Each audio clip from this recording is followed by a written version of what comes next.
Start here at H&L Rapid True Value for all your essentials at our 10 stores island-wide. The time by H&L Rapid True Value is nationwide time, 5 o'clock.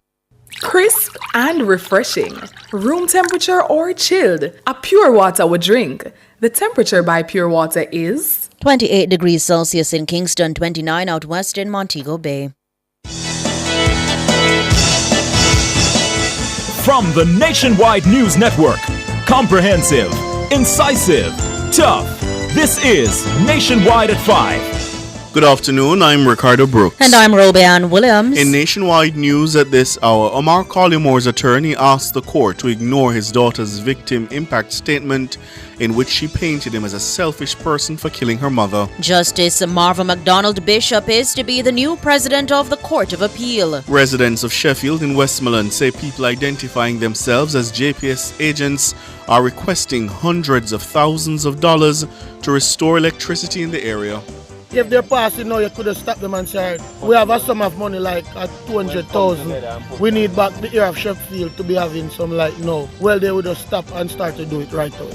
But JPS is cautioning the public against paying individuals or teams offering to reconnect electricity for a fee. The agriculture industry suffered more than $4 billion in damage from Hurricane Beryl.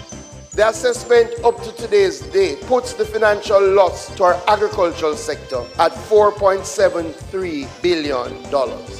In news from the rest of the world, more Kenyan police arrive in Haiti with UN-backed mission to fight violent gangs. Trump's security raised weeks ago over Iran plot to kill him. In headline sports, 2 Jamaicans drafted by new CPL franchise, the Antigua and Barbuda Falcons. And later in our broadcast, in the cover story at 5:35, the Court of Appeal has ruled that Kensington Primary School breached the constitutional rights of a child when it denied her access to school because she wears dreadlocks. We'll be joined by King's Counsel Michael Hilton and President of the Universal Negro Improvement Association, Stephen Golding. In public opinion at 6:26, we ask, what is your reaction to the court approving the wearing of dreadlocks in schools? Give us your comments by logging on to our Facebook page, Nationwide News Network, and by tweeting us at Nationwide Radio and message us on WhatsApp at 876-285-5693. You can also leave your comments on Instagram at Nationwide 90FM. In the nation's business at 6:40, the Energy Minister Daryl Vaz says areas worst affected by the passage of Hurricane Beryl should have electricity restored by August 5 or sooner. A representative of JPS will join us with an update.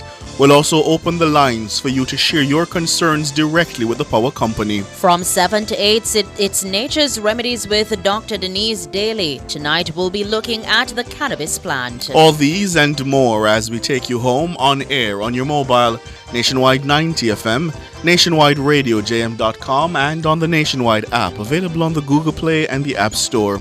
This Tuesday afternoon, it's Tuesday, July 16, 2024.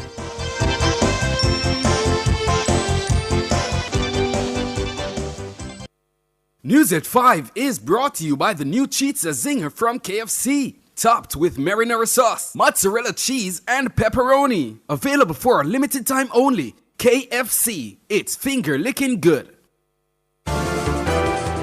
If it's news, it's got to be Nationwide 90 FM. And now to the details. The attorney representing murder convict Omar Collimore, Dan Jobson, asked the court to ignore his daughter's victim impact statement in which she painted him as a selfish person for killing her mother. During mitigation plea on Tuesday in the Home Circuit Court, Ms. Jobson told the court that her client has also suffered a great loss. Collimore and 3 others, Michael Adams, Dwayne Pink, and Shaquilla Edwards, are awaiting sentencing for the murder of his wife, Simone, and her taxi driver, Winston Walters. Robian Williams tells us more. Omar Collimore's attorney Diane Jobson urged presiding Judge Justice Leighton Pusey not to be influenced by the emotional appeal of Simone's family. In her victim impact statement read out in court last Thursday, Omar's own daughter blasted him for killing her mother. The teen wrote, quote, "You took away the rock of our family. I have been in therapy about 10 times because I have bad dreams or thinking people are going to hurt me like you did my mom." End quote. Ms. Jobson submitted that the teen's statement shouldn't be considered. According to Ms. Jobson, the teen daughter and her brother have been under the influence of Simone's parents, who initially had a negative view of her client. At this point, Justice Leighton Pusey intervened with what he called a little bit of unsolicited advice. He said, quote, "It doesn't help your case one way or another to attack the victim impact statement of a young lady who has lost her mother and may feel badly towards her father. Stop beating up on the little girl. Move away from trying to analyze the heart of a girl that neither of us have ever met." End quote. Ms. Jobson yielded. She went on to say that Omar sacrificed his life in the United States when he migrated to Jamaica with Simone to start anew. She asked the judge to consider the sacrifice as a mitigating factor that Omar was willing to give up so much for his wife. Ms. Jobson referenced Omar's mother, noting that she has been having medical problems and has also suffered as a result of the case. But Justice Pusey was quick to point out that such information was not contained in Omar's social inquiry report. Again, Ms. Jobson yielded. She continued, quote, "He suffered a great loss. He was a man who had worth, had assets. This wasn't a man who just come and marry a rich girl. The greatest loss is the love of the children. There was from all indication that he was an attentive father. That's a mitigating factor." End quote. Ms. Jobson submitted that her client ought not to be given a similar sentence to that of the triggerman, Wade Blackwood, who pleaded guilty and is now serving 2 life sentences. To this, Justice Pusey said, quote, "If your client did not act based on the evidence here, none of these persons would be here. He is the initiator, he is the foundation, he is the financer, and he is the facilitator." End quote.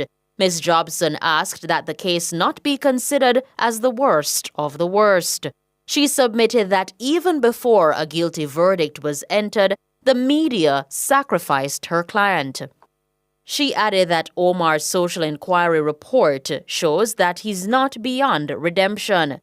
Meanwhile, attorney Ernest Davis submitted that his client Dwayne Pink had no actual participation in the murder. He noted that Pink was not the main person nor the triggerman. He submitted that Pink's medical condition should be taken into consideration. Mr. Davis asked Justice Pusey to avoid a crushing sentence for his client, adding that Pink is a good prospect for rehabilitation. A character witness for Pink also asked the court for leniency in sentencing. Justice Pusey noted that before handing down the sentences, he'll need more time to review a case law cited by Ms. Jobson. Justice Pusey also ordered a subpoena for Pink's medical records. The sentencing hearing has been adjourned until Wednesday, July 24. Robeanne Williams for Nationwide News. Nationwide News understands that Justice Marva MacDonald Bishop is to be the new president of the Court of Appeal. Her appointment will make her the first woman to head the court. The court's current president, Patrick Brooks, is to proceed on retirement tomorrow, Wednesday, July 17. The court will sit tomorrow morning in a special session to honor Justice Brooks. MacDonald Bishop was appointed an appeal court judge in September of 2015. This makes her one of the longest-serving judges on the current court. Justice MacDonald Bishop previously served as a senior prosecutor in the Office of the Director of Public Prosecutions before her elevation to the Supreme Court. Nationwide sources say Prime Minister Andrew Holness has recommended to the Governor General that MacDonald Bishop assume the leadership of the appeal court following consultations with opposition leader Mark Golding. Justice MacDonald Bishop was the subject of much public attention recently when she presided over the appeal hearings to determine whether dancehall star Vybz Kartel and his co-accused should again stand trial for the murder of Clive Lizard Williams. Preliminary assessments indicate the country's agriculture industry suffered more than $4 billion in damage caused by the passage of Hurricane Beryl. That's the word from Portfolio Minister Floyd Green. He provided the update in a statement to the House of Representatives on Tuesday. Abigail Bartley reports. The Agriculture Minister says no area of agriculture was spared from the effects of Hurricane Beryl. Initial assessments put the price tag at more than $4 billion Jamaican dollars. The assessment up to today's date puts the financial loss to our agricultural sector at $4.73 billion. The minister says thousands of farmers suffered losses as a result of the hurricane. Minister Green says these farmers are primarily in southern parishes. Approximately 23,040 hectares of farmland has been affected. It has impacted over 48,000 farmers. In fact, at our last count, 48,852 farmers have been impacted. We have lost 323,412 animals, to include small ruminants, poultry, and cattle. The losses to vegetable and fruit farmers were significant. Domestic crops saw us losing approximately 18,700 hectares of our vegetable lines, with damages estimated at about $1.95 billion, affecting 40,000 farmers. Crops that were most significantly impacted include sweet pepper, tomato, lettuce, cabbage, carrot, and vine crops like melon, cantaloupe suffered a significant blow. Banana and plantain crops covering 1,780 hectares have also been lost, estimated at about $385 million Jamaican dollars and impacting 1,640 farmers. Fruit farmers suffered losses to the tune of more than $300 million. The minister's presentation to the House of Representatives was interrupted after it was pointed out that copies of his statement had not been circulated prior. A challenge with the printing equipment of Parliament was highlighted as the cause. Minister Green is expected to complete his presentation later Tuesday afternoon. Abigail Bartley for Nationwide News. Prime Minister Andrew Holness has announced a combined $1.3 billion to the National Works Agency, the NWA, and the National Solid Waste Management Authority, the NSWMA, for a national cleanup and drain cleaning campaign. Mr. Holness says the allocation is necessary to prevent future flooding and ensure vector control. The NWA is to receive $800 million of the sum. $800 million has been allocated to the NWA as part of this national cleanup program, which I had announced last week. This $800 million is a small part of the overall preliminary estimate from the NWA for road infrastructure repair and rehabilitation of $10.25 billion. So just to be clear, Madam Speaker, this is not the entirety of the allocation, but we are making an allocation in the interim whilst we have the full assessment, and so that we can actually start the recovery and mitigate the threats that exist. The Solid Waste Management Authority will receive the additional $500 million. In terms of the NSWMA, in addition to the allocation of $800 million to the NWA, $500 million has been allocated to the NSWMA for the National Cleanup Program. This program of work, which will be executed over a 1-month period, will include extensive bulky waste and residential waste removal as a result of the hurricane, cleanup of thoroughfares and urban centers, and removal of overgrown vegetation as well as fallen trees. Prime Minister Andrew Holness. He was speaking in the House of Representatives on Tuesday. He says members of Parliament will be able to highlight specific areas of focus in their constituencies. The legislators themselves will not be able to direct the spending otherwise. You're listening to the news on Nationwide at 5. More after these.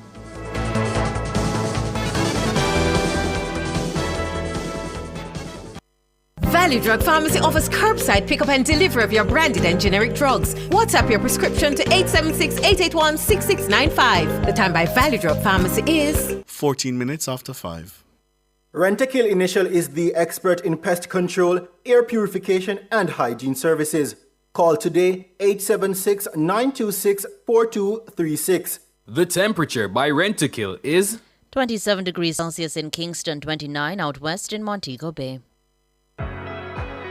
I pursue opportunities. I prepare for opportunities. I plan for opportunities. With Sagicor e-Invest, you can prepare, plan for and pursue IPO opportunities. Browse IPOs, review IPO details and prospectuses, Select and apply for a featured IPO. P. O. With Sagicor e-Invest. Think wealth. Visit sagicor.com.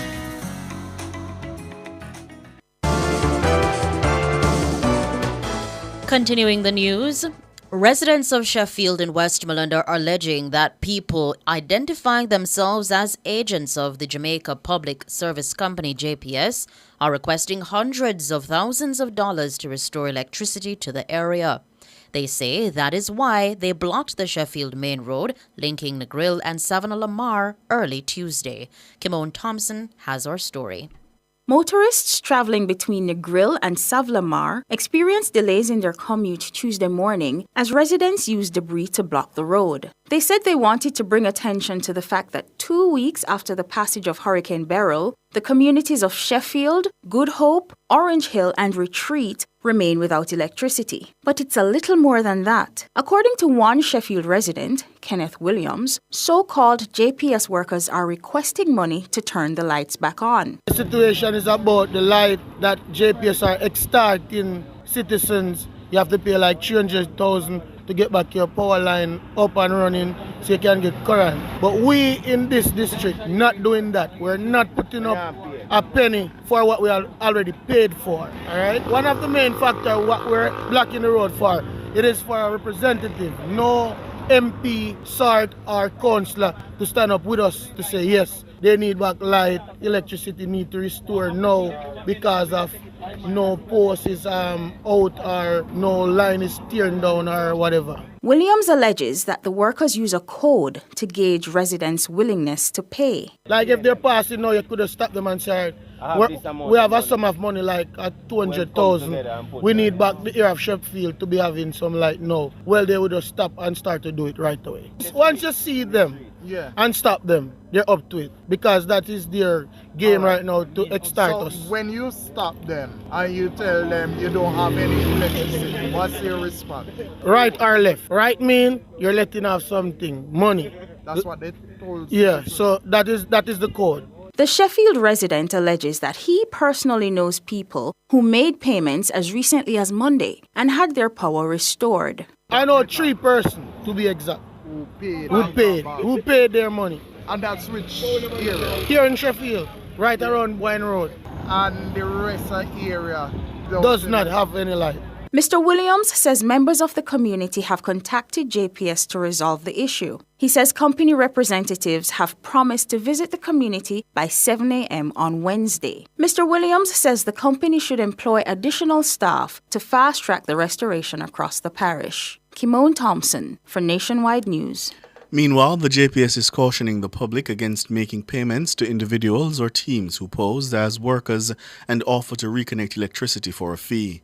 The warning follows reports that a man was arrested in Westmoreland for impersonating a JPS worker. It's alleged that the man was soliciting payments from residents and promising to have their electricity restored.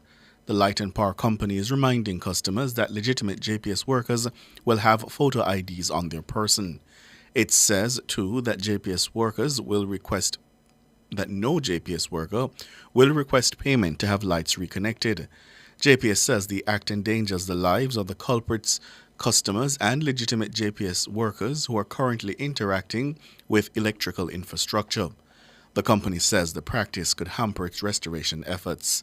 JPS is urging customers to report impersonators through its customer care center at 888-CALL-JPS or 888-225-5577 or 888-935-5577. It says customers can also get updated information on the company's social media pages at MyJPS Online. The case involving the murder of 9-year-old Gabriel King has gone cold. This as police revealed that no evidentiary material was found on the phone of the child's mother, Amoy Leon Issa. Deputy Commissioner of Police Fitz Bailey provided the update at the JCF's quarterly press briefing on Tuesday. Shalois Michael has that story. Mrs. Issa was ordered to surrender her phone to the police to assist with the investigation of her son's murder after losing her bid to allow them access to the device. The ruling was seen as a significant breakthrough, with many hoping it would bring the case a step closer to finding the culprits. But almost a year after handing over the device, DCP Bailey says the 2-year-old case has hit another dead end. In terms of the investigation regarding Gabriel King, as you might be aware, the phone was processed based on the order of the court. Unfortunately, there was no evidential value found on the phone. We have our own views, but I will not impart that at this time. Young Gabriel was found with his throat slashed in the back seat of his mother's car on January 13, 2022. His mother reported to the police that her car was hijacked by gunmen. The vehicle was later found abandoned on the Fairfield Main Road in St. James. When pressed about the police's next step, DCP Bailey would only say that the investigation continues. Unfortunately, we can't disclose that. The investigation continues. We have not closed the investigation. Shaloy Smichael for Nationwide News. And Deputy Commissioner of Police in charge of crime Fitzbailey says the failure of an Integrity Commission's director to file a formal complaint surrounding his involvement in a shooting incident last year has stalled the investigation process. Whilst we are aware of the incident and we have sought to appreciate the complaint, to this date, based on the information I got from our investigator, the complainant has not given a statement. He refused from giving the statement under the pretext that he is afraid. So we can't proceed or progress an investigation without a formal complaint.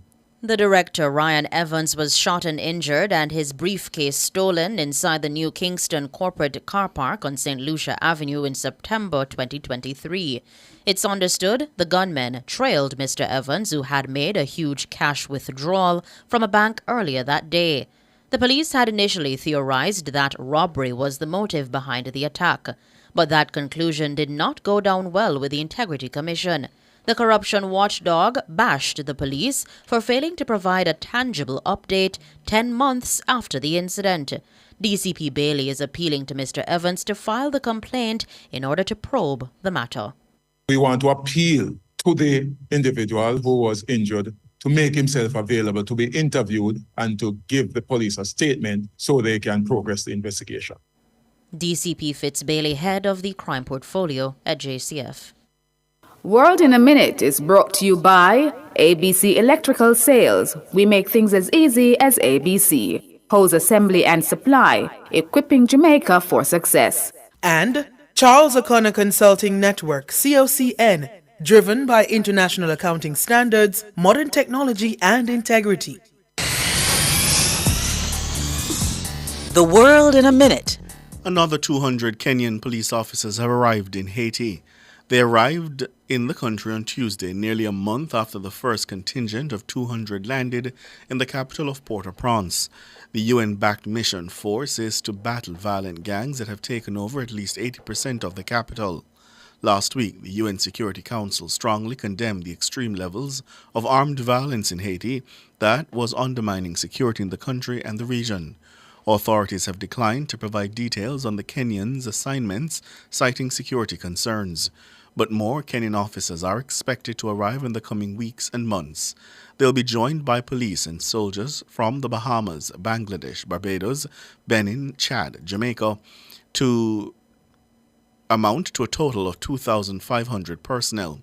The UN Security Council says they will be deployed in phases at a cost of some $600 million per year. Further afield, national security officials say protection for Donald Trump was boosted several weeks ago after U.S. authorities learned of an Iranian plot to kill him. Officials say there is no known connection between the Iranian plot and the assassination attempt on the former president on Saturday in Pennsylvania. However, the disclosure that security had been tightened raised questions over how 20-year-old Thomas Matthew Crooks was able to climb a building and get close enough to fire at Trump. The BBC is reporting that the U.S. Secret Service and the Trump campaign were notified of the Iranian threat, and security was increased as a result. But a spokeswoman for the White House National Security Council told the BBC that U.S. security officials had been tracking Iranian threats against former Trump administration officials for years. World in a Minute was brought to you by ABC Electrical Sales. We make things as easy as ABC. Hose assembly and supply, equipping Jamaica for success. And Charles O'Connor Consulting Network, COCN, driven by international accounting standards, modern technology and integrity. Recapping the top stories making nationwide news at this hour.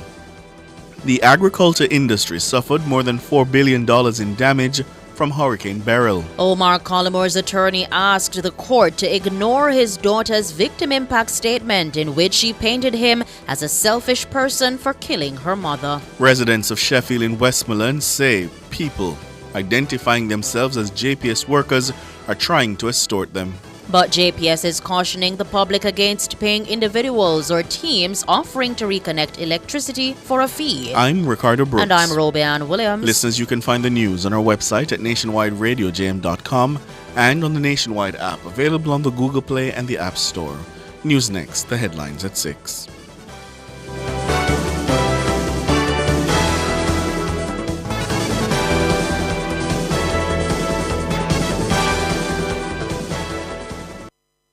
News at 5 was brought to you by the new Pizza Zinger from KFC. Topped with marinara sauce, mozzarella cheese, and pepperoni. Available for a limited time only. KFC. It's finger licking good. Experience Jamaica's Olympic triumphs in Jamaica Gold. A golden spotlight. Brought to you by Horton's Pharmacy. Horton's RX Pack for better medication management. Jamaica first participated at the Olympic Games in 1948, and our first medal was gold when Arthur Wint won the men's 400 meters in 46.2 seconds. As a pilot in the Royal Air Force during World War II, he continued his training whenever possible throughout the war. Many believe a 28-year-old Wint was too old and past his prime. Well, I was hoping that if and when there was another Olympic Games, I might make it. But initially, it was the one thing I could do well, and I was determined wherever I was in the Air Force to take my running shoes along and take part in whatever competitions they were going. With a sheer determination, the 6 feet 4 inch tall Wint gave Jamaica its first ever Olympic victory and its first gold medal. The 400 meters final, a British Commonwealth United States battle with McKinley and Wint of Jamaica and Whitfield of the USA. They're off. World record holder McKinley dashes into the lead, and at the halfway mark is almost 10 yards up on the rest of the field. Coming into the home stretch, it's Wint who challenges the leader. 50 yards from the tape, it seemed impossible that he could do it, but he comes through with a magnificent effort to equal the Olympic record time of 46.2 seconds. You just experienced a Jamaican Olympic triumph in Jamaica Gold. A golden spotlight. Brought to you by Horton's Pharmacy. Horton's RX Pack for better medication management.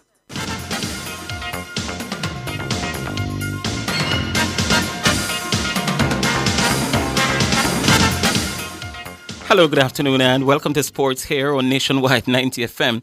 I'm Wayne Walker. Sprint star Shelley and Fraser Price made a late withdrawal from today's World Continental Tour meeting in Lucerne, Switzerland.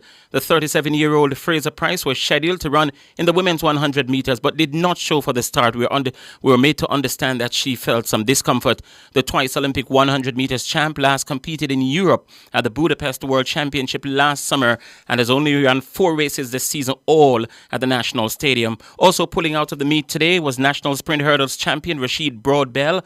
Leona Thomas was the best placed Jamaican at the meet with a second place finish in the women's 200 meters. She did 22.60 seconds.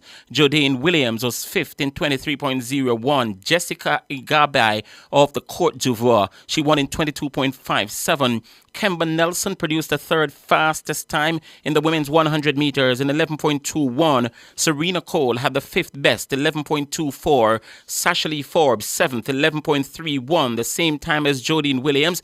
Crystal Slowly, 10th, 11.38, and Brianna Williams, 12th, 11.50. In the men's 100 meters, Rohan Watson, the former national champion, was the best amongst the Jamaicans. He clocked 10.32 seconds, the 9th fastest on the day. Michael Campbell, 10.37, ended with the 12th fastest on the day. Rasheen Big Boy McDonald, the national record holder, continues to struggle. He returned 47.41 seconds, the 11th best time in the 400 meters on the night. West Indies opener Brandon King has been picked up by new franchise, the Antigua and Barbuda Falcons, for this year's Caribbean Premier League CPL, which bowls off on August 29. King, who captained the now defunct Jamaica Talawas in last year's edition, was selected by the Falcons at yesterday's draft ahead of the new season. Another Jamaican, Fabian Allen, was also drafted by the Falcons. Andre Russell, who is returning to the Trinbago Knight Riders, and Rovman Powell, captain of the Barbados Pride, are the only other Jamaicans who have so far confirmed their participation for the CPL. The Guyana Amazon Warriors are the defending champions. Captain of the West Indies women's team, Hayley Matthews, will return to Melbourne Renegades for Women's Big Bash League 2024-25 as the club secured her services as a pre-draft signing on a one-year deal. The 26-year-old from Bridgetown was a part of the team in the previous season as well, but she failed to go big with the bat, scoring just 255 runs from 14 innings. With the ball, the off-spinner picked up 14 wickets from as many games. Renegades also didn't have a memorable season last year. They won just 2 games out of 14, finishing at the foot of the points table. Wicketkeeper Joshua De Silva says the West Indies are eager to register a win when they take on England in the second test at Trent Bridge starting on Thursday. De Silva says the best way to bounce back from their disappointing defeat in the opening game by an innings and 114 runs was to perform much better in the second.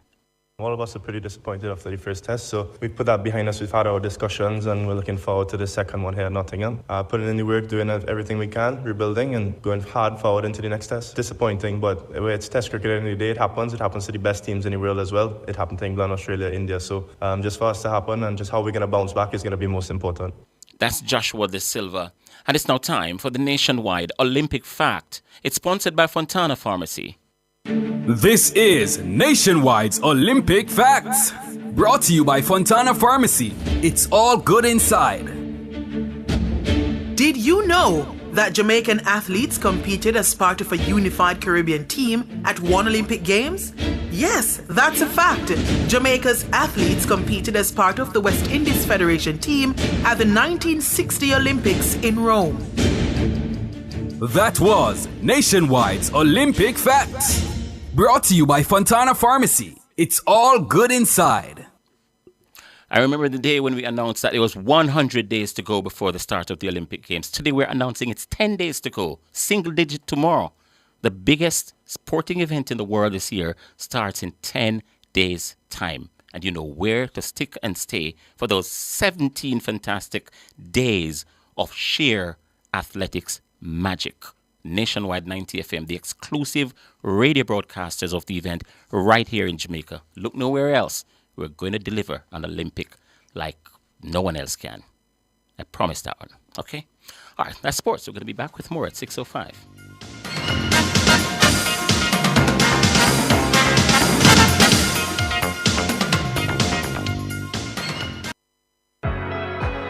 I pursue opportunities. I prepare for opportunities.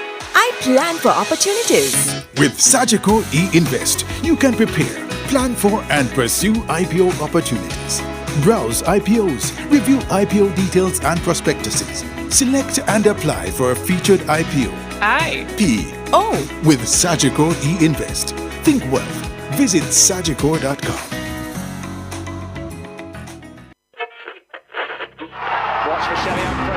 I stay locked to the Olympics because, of course, I'm Jamaican. What you mean? Me, I have to tune into the Olympics, man. Because I'm always busy, but what? I have to know when Sherika Jackson beat Shakari. Brother, I have to have every notification for the Olympics. I want to hear every run. Now Sherika Jackson coming every jump. Oh, that is absolutely huge of Wade Pinkham. Every fling, live. So, take us then. Nothing can miss me. We're always on the move. So while we're driving, run, Elaine, run. Jogging. Yes. Run, Watson, win again. Watson is now a world champion. Or even at work. Quick, the race has started. We can't miss a beat because we keep it locked to the only station for the Paris Olympics. Nationwide. 90 FM. nationwide 90.1, 90.3, 90.5, 90.7 and 90.9, and on YouTube at Nationwide 90 FM Live. Nationwide, the new revolution in media.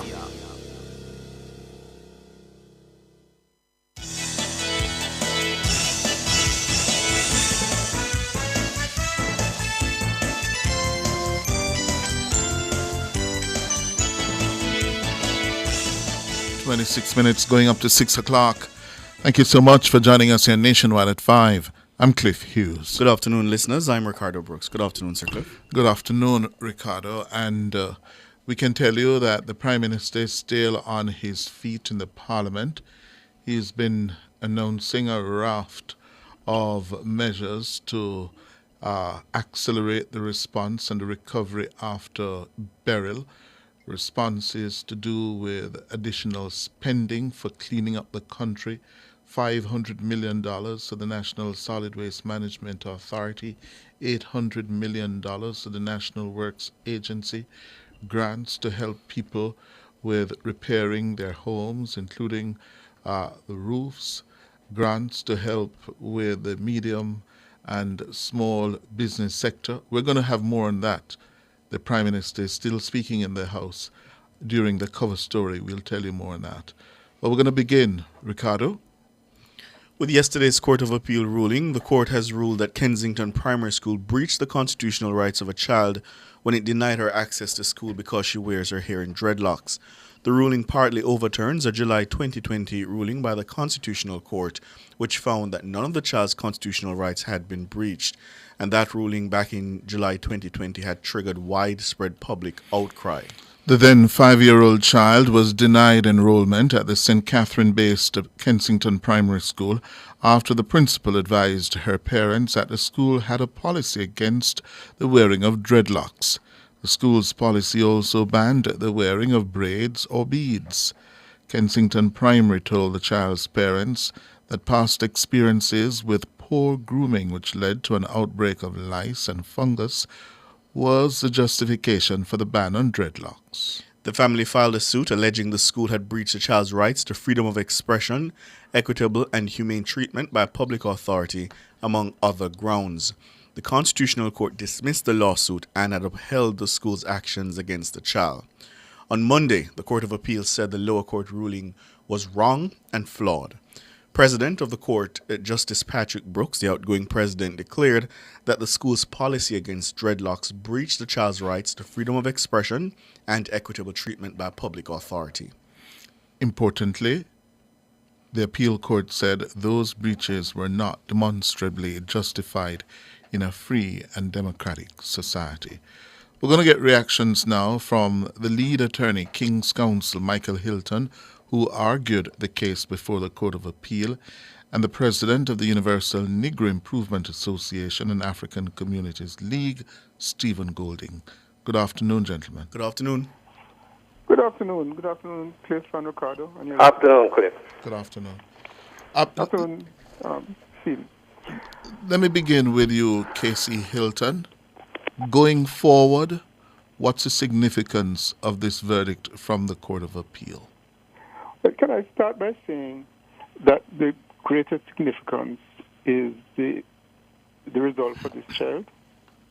You realize that this happened when she was 5, and that was 6 years ago.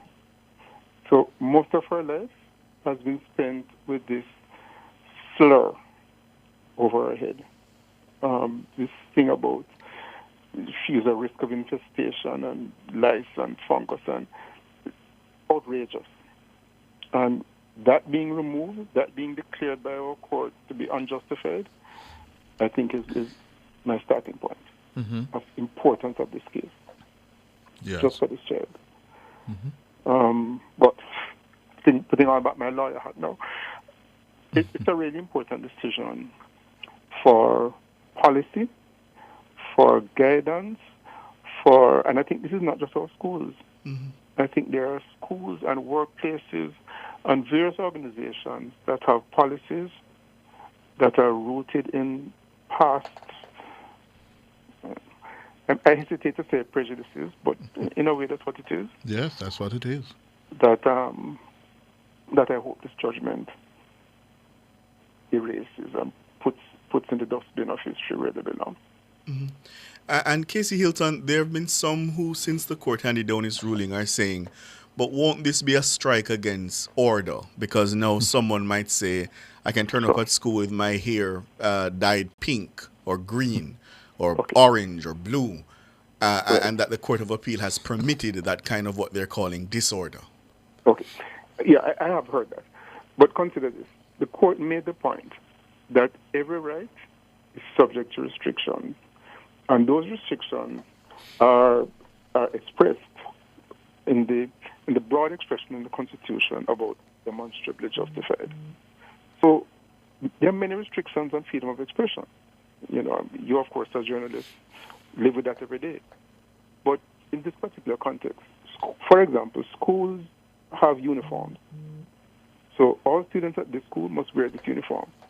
And I think our court would say that's justified. That's part of the school's discipline and identity and so on. There's a reference in the judgment to behavior that is not disruptive. Mm-hmm. Don't cause distractions to other students. And I think a student who were to come to class with pink and green here would be disruptive, would be a distraction. Mm-hmm. And it would seem to me that that would be something that a school could reasonably say you ought not to do. Not to prejudge a case, but it's not unlimited. So in other words, you think the fears might be overblown? I think so. Yeah. I think so because you can have a policy, and schools need discipline. Mm-hmm. Yeah? Schools need order, and schools need to have an environment that the students can focus on what they're there for. Mm-hmm. And dress and hairstyle and whatever can detract from that. But if you're going to have a policy against it, it must be a rational policy. It must be fairly applied and not be selective. And unjustifiable. Stephen Golding, your reaction from your perspective with the UNIA and African Communities League? Should have happened a long time ago, Cliff. So congratulations to these learned judges who have now seen the light. We have to be honest in evaluating the facts around, these inherited practices that have come down to us from colonial times. And I think what was even embarrassing was the justification given in the courts about John Joe and lice. I mean, we know where this is coming from decades and decades back. It's time Jamaican people fully know that the dread have no 40 legs in I'm head. That's not how it works. People with dreadlocks can wash and groom and care their hair just like anybody else and are no more susceptible to those things than people without dreadlocks. So that is the first victory because I'm so tired of hearing that excuse. The fact is, we have a lot of regulations that are anti-Afrocentricity that have prevented our people from embracing their true identity as Africans and celebrating their heritage as melanated people.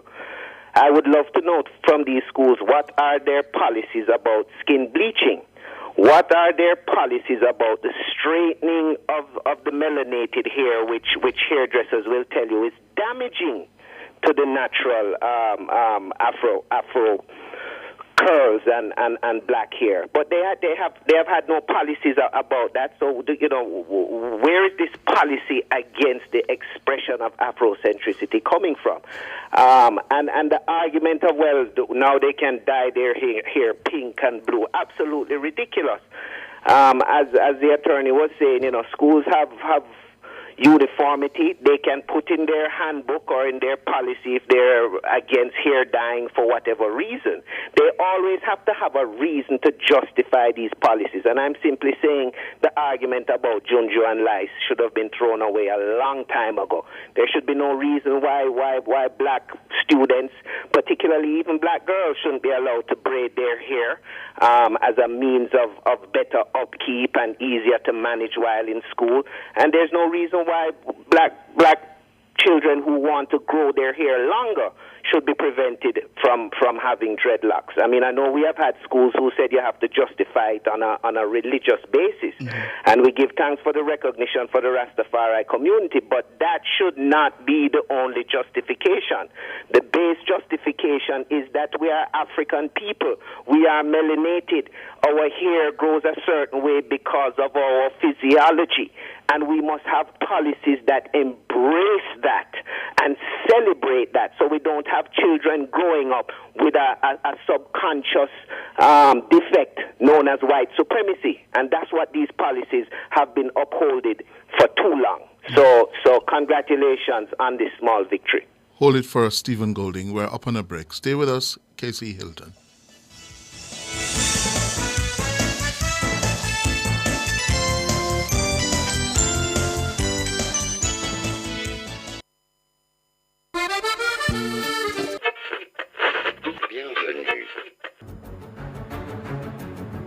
I stay locked into Olympics because, of course, I'm Jamaican.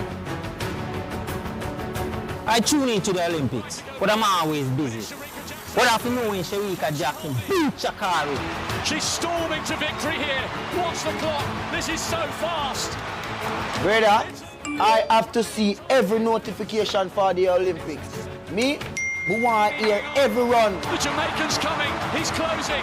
What a performance. Every jump and every fling. Oh, wow. Oh, that is live. Nothing can miss me. We're always on the move. So while I'm driving, Thompson Hera from 60 odd, moving away, and she gets the victory. She's jogging, or at work. Hurry, the race is about to start. We can't miss a beat. Oh, me? Because we keep it locked. To the only station for the Paris Olympics. Nationwide. 90 FM.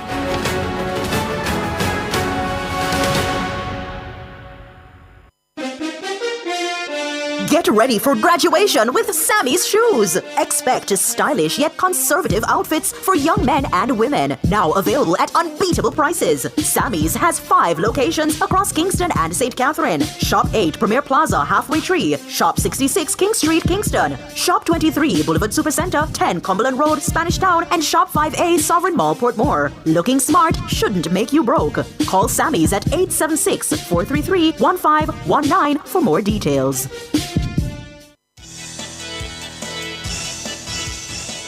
Thank you so much for staying with us here on Nationwide at 5. It's the cover story, and we are assessing that Court of Appeal ruling yesterday, which found that Kensington Primary breached the rights of a child by enforcing a policy against her, which essentially barred her from enrollment at the school because she wore hair in dreadlocks. We have with us King's Counsel Michael Hilton and President of the Universal Negro Improvement Association and the African Communities League, Stephen Golding.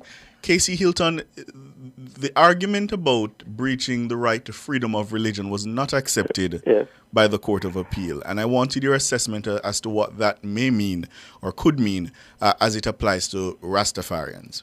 I'm glad you went there because I was going to pick up on something important that Stephen said. So the school says this policy is in place because of the risk of lice and whatever. Then they conceded that had the parents said that the reason was because they were Rastafarians, it would have been okay, which is totally irrational.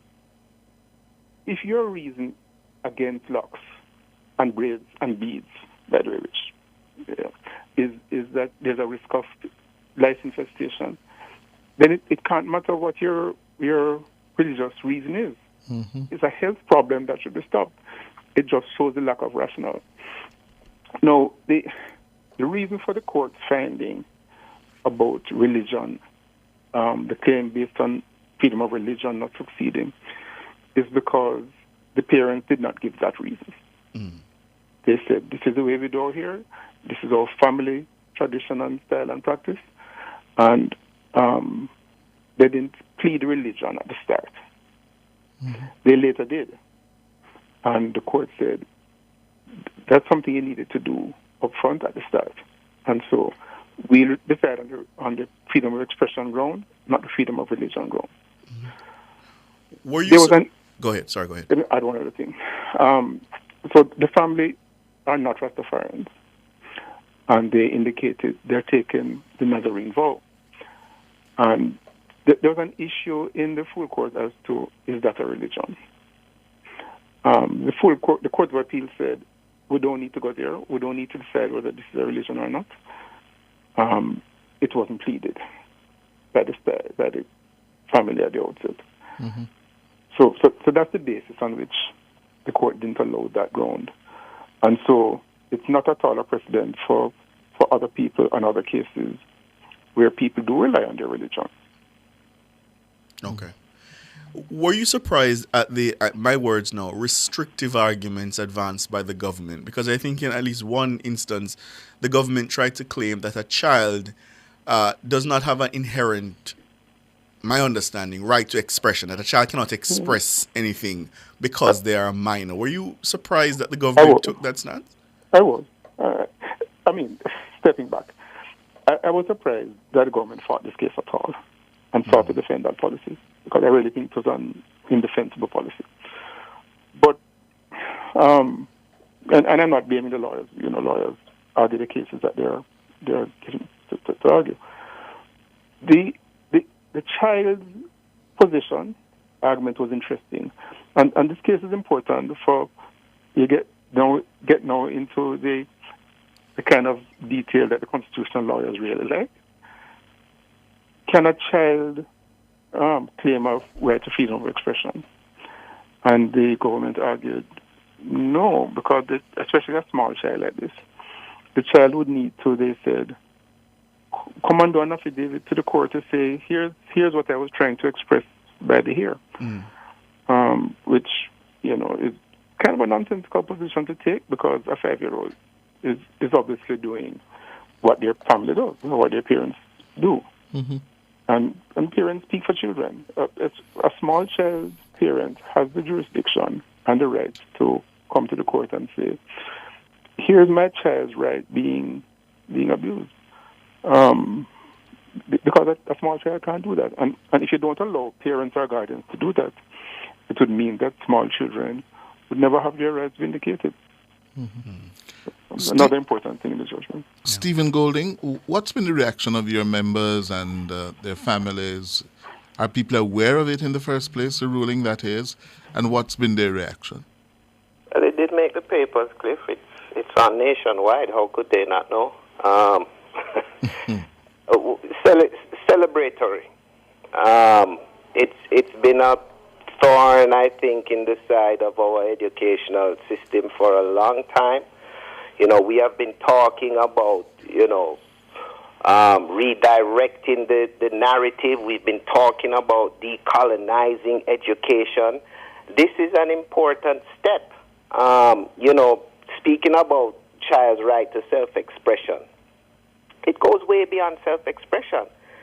Our hair is a part of our experience here in the Americas, where our foreparents were forcibly brought and trafficked. Our schools should be teaching us our real history, and the fact that in places like Brazil and Venezuela and Colombia, African descendant people during the time of enslavement, and you can check this, used to use the hairstyle, particularly of the women, to communicate messages, secret messages with one another. The Quilombos in Brazil spoke a lot about how messages were passed through hairstyle to the freedom fighters in the bushes from the enslaved Africans on the plantations. If we teach a history like that, and we begin to understand how we fought to liberate ourselves, mind, body, and soul, and in this particular case, using our body, then how could we as a country of over 90 to 95% African descendant come up with policies that do not recognize that struggle and do not celebrate that victory? Right? That is a part of the problem in the educational system. We still on Jack and Jill went up the hill to fetch a pail of water. Instead of teaching these children their true history, their real history, a history of struggle, a history of resistance, a history of being victorious, right? And it doesn't just start with hair policies. And again, I want to raise this question. Do the schools have a policy about skin bleaching? Or are they afraid to institute such a policy on the grounds of the right to freedom of expression? Huh? Skin bleaching is a serious problem. Our Garvey Club at the Marcus Garvey Technical High School, as far back as 2009, had to run a big campaign for students against the effects and damage that skin bleaching does to black people, and the fact that we're still indulging in it. But yet I hear none of these schools coming up with a policy like that. Is it because at the time when some of these schools were founded, it was popular to advocate for black people to bleach their skin? It used to be advertised in the newspapers. Marcus Garvey himself 100 years ago ran a campaign against skin bleaching. Right? So, this is a victory, but there's much more for us to accomplish, Cliff. And it goes well beyond just the matter of hairstyle. It is how we are teaching our children to know their true story, as opposed to the whitewash, hand-me-down, colonial narrative of Wilberforce and Granville Sharp. And Casey Hilton, following up on that point, the Charter of Rights, an interesting piece of legislation. I wondered if you have any thoughts on how that piece of legislation could contribute to the kind of enlightenment and enforcement and respect for the rights of Jamaicans that Stephen Golding talks about. Yeah, well, let me just first say what a fascinating exposition that was. I always learn a lot when I listen to Stephen Golding, and I must thank you for all that you've just said. Our charter is such an important document and has so much to offer and so much that protection and rights it recognizes and gives to our people. But the problem is people don't know, and sometimes when they know, they think it's too difficult to enforce. A lot of credit needs to go to Mrs. Virgo, Mrs. Virgo, because a lot of people recognize wrongs being done and just let it slide. They won't let this slide. They went, got lawyer, pursued this case, and I need to also credit Isaac Buchanan, who took up this case and fought it from the start. That's what more people need to do. So, there are difficult cases. The charter is there, offers the rights, but you need to do it. Somebody needs to get up and fight the fight. So more lawyers will start offering pro bono services then, because that's also a hurdle. It is. And that is something, too, that we need to encourage and have more of. Absolutely. Yeah. But it's important case, important precedent. It's something that, I certainly agree with Mr. Golding's comments about the fight just starting. Yes. For the board chairmen and women and board persons of schools and principals, yes? What would you suggest that they do now, Mr. Hilton? Okay. First thing they need to do is to look at their policies.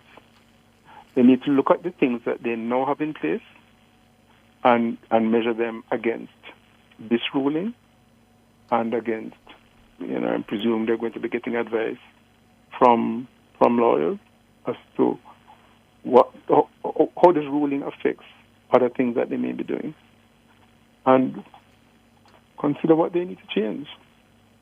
And I'm sure there are many things that ought to be reconsidered. Mm-hmm. Yeah. And the same thing for employers. Thank you. Yes. Okay. Good point. So you'll allow me to wear my Crocs? Freedom of expression. No. I'd like to express myself by wearing my Crocs. No, not in the office. Cliff, that's a very interesting angle to bring up, because we also have to talk about hair policies in places like the JDF and the JCF. And I'm not trying to knock the whole issue of uniformity and discipline, but these are organizations that include African descendant women. And if they would like to grow their hair, why is it that they must cream their hair if they want to have long hair? Why do our policies enforce that? And again, I want to mention the fact that it is proven that the hot iron and the chemical cream is not good for us from a health basis. Why should the JCF have a policy that says the police women cannot have dreadlocks, or in the JDF for that matter? I know it said so at one point. I hope it has changed by now, but not to my knowledge. Thank you very much. Stephen Golding, President of the Universal Negro Improvement Association and African Communities League, and King's Counsel, Michael Hilton. Thank you very much, gentlemen. Thank you, gentlemen. You're welcome. Good. My pleasure. Good. All right. That's where we're going to leave it for the cover story. We're going to make way now for the headlines at 6. So I might retain Michael Hilton because I want to wear my Crocs. I will retain heels. I have a right. I will you hear retain the heels. Court of Appeal say I have a right to freedom of expression. Both ways say. Crocs is not freedom of expression. I am expressing my Go on. footwear. The headlines are next.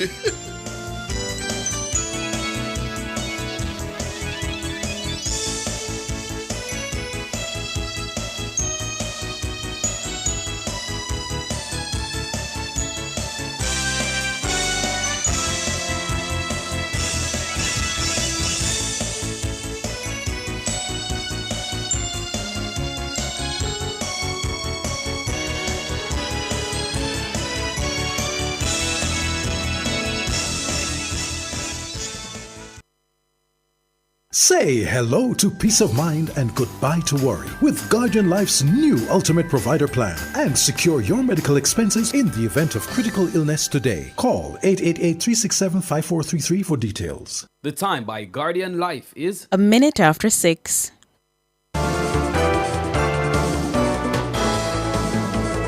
Nationwide headlines at 6. Good evening with the headlines at 6. I'm Shalois Michael. Preliminary assessments indicate the country's agriculture industry suffered more than $4 billion in damage caused by the passage of Hurricane Beryl. That's the word from Portfolio Minister Floyd Green. The assessment up to today's date puts the financial loss to our agricultural sector at $4.73 billion. The minister says thousands of farmers suffered losses as a result of the hurricane. He says the losses to vegetable and fruit farmers were significant. Domestic crops saw us losing approximately 18,700 hectares of our vegetable lines, with damages estimated at about $1.95 billion, affecting 40,000 farmers. Crops that were most significantly impacted include sweet pepper, tomato, lettuce, cabbage, carrot, and vine crops like melon, cantaloupe suffered a significant blow. Banana and plantain crops covering 1,780 hectares have also been lost, estimated at about $385 million Jamaican dollars and impacting 1,640 farmers. Floyd Green, Minister of Agriculture. Prime Minister Andrew Holness has announced a combined $1.3 billion to the National Works Agency NWA and the National Solid Waste Management Authority NSWMA for National Cleanup and Drain Cleaning campaign. The NWA is to receive $800 million of the sum. $800 million has been allocated to the NWA as part of this national cleanup program, which I had announced last week. This $800 million is a small part of the overall preliminary estimate from the NWA for road infrastructure repair and rehabilitation of $10.25 billion. So just to be clear, Madam Speaker, this is not the entirety of the allocation, but we are making an allocation in the interim whilst we have the full assessment, and so that we can actually start the recovery and mitigate the threats that exist. The Prime Minister says the NSWMA will receive the additional $500 million.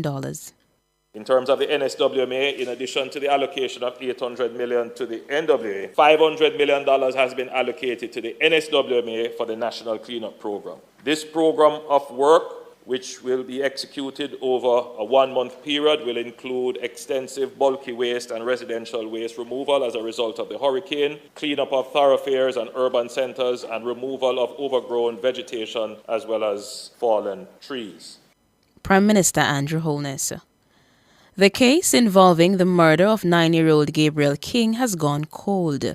This as police revealed that no evidentiary material was found on the phone of the child's mother, Amoy Leon Issa. Deputy Commissioner of Police Fitz Bailey is the head of the JCF's crime portfolio. In terms of the investigation regarding Gabriel King, as you might be aware, the phone was processed based on the order of the court. Unfortunately, there was no evidential value found on the phone. We have our own views, but I will not impart that at this time.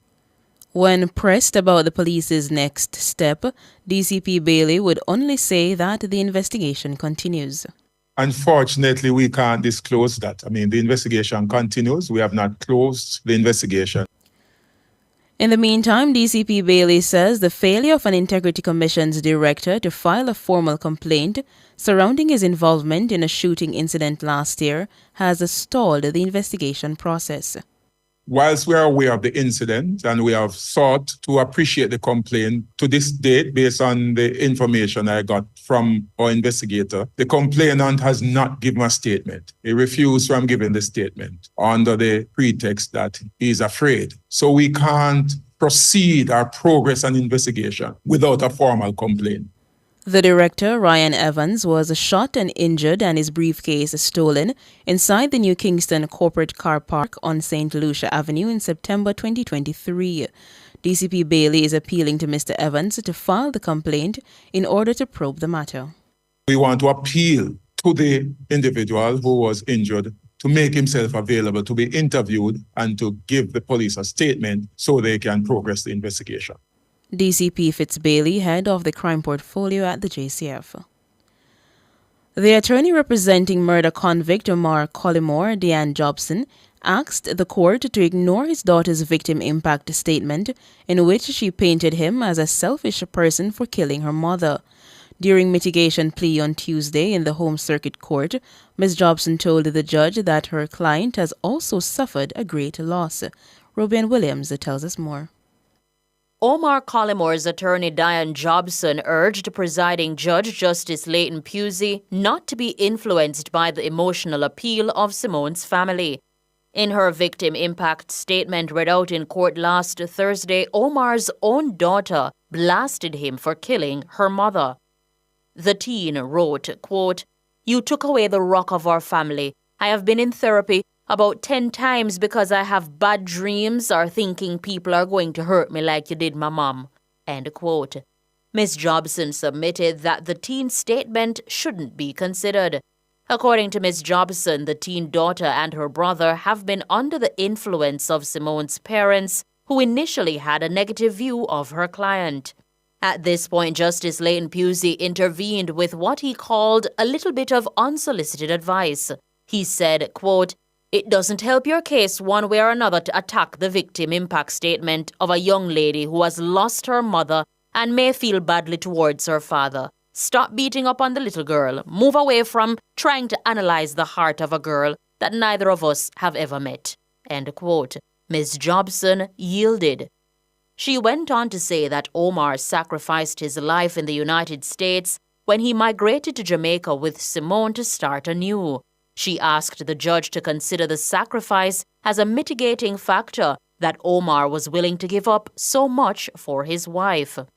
Ms. Jobson referenced Omar's mother, noting that she has been having medical problems and has also suffered as a result of the case.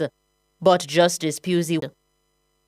Ms. Jobson submitted that her client ought not to be given a similar sentence to that of the and is now serving 2 life sentences.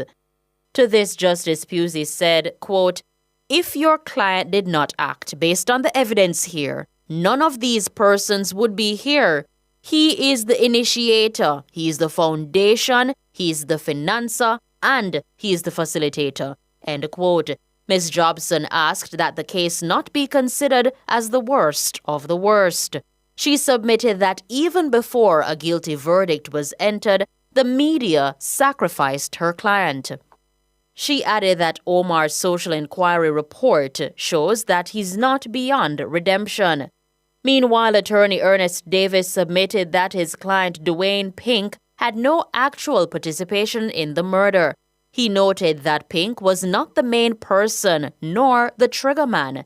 He submitted that Pink's medical condition should be taken into consideration. Mr. Davis asked Justice Pusey to avoid a crushing sentence for his client, adding that Pink is a good prospect for rehabilitation. A character witness for Pink also asked the court for leniency in sentencing. Justice Pusey noted that before handing down the sentences, he'll need more time to review a case law cited by Ms. Jobson. Justice Pusey also ordered a subpoena for Pink's medical records. The sentencing hearing has been adjourned until Wednesday, July 24. Robeanne Williams for Nationwide News. Those were the headlines at 6. I'm Shalois Michael. Sports is next.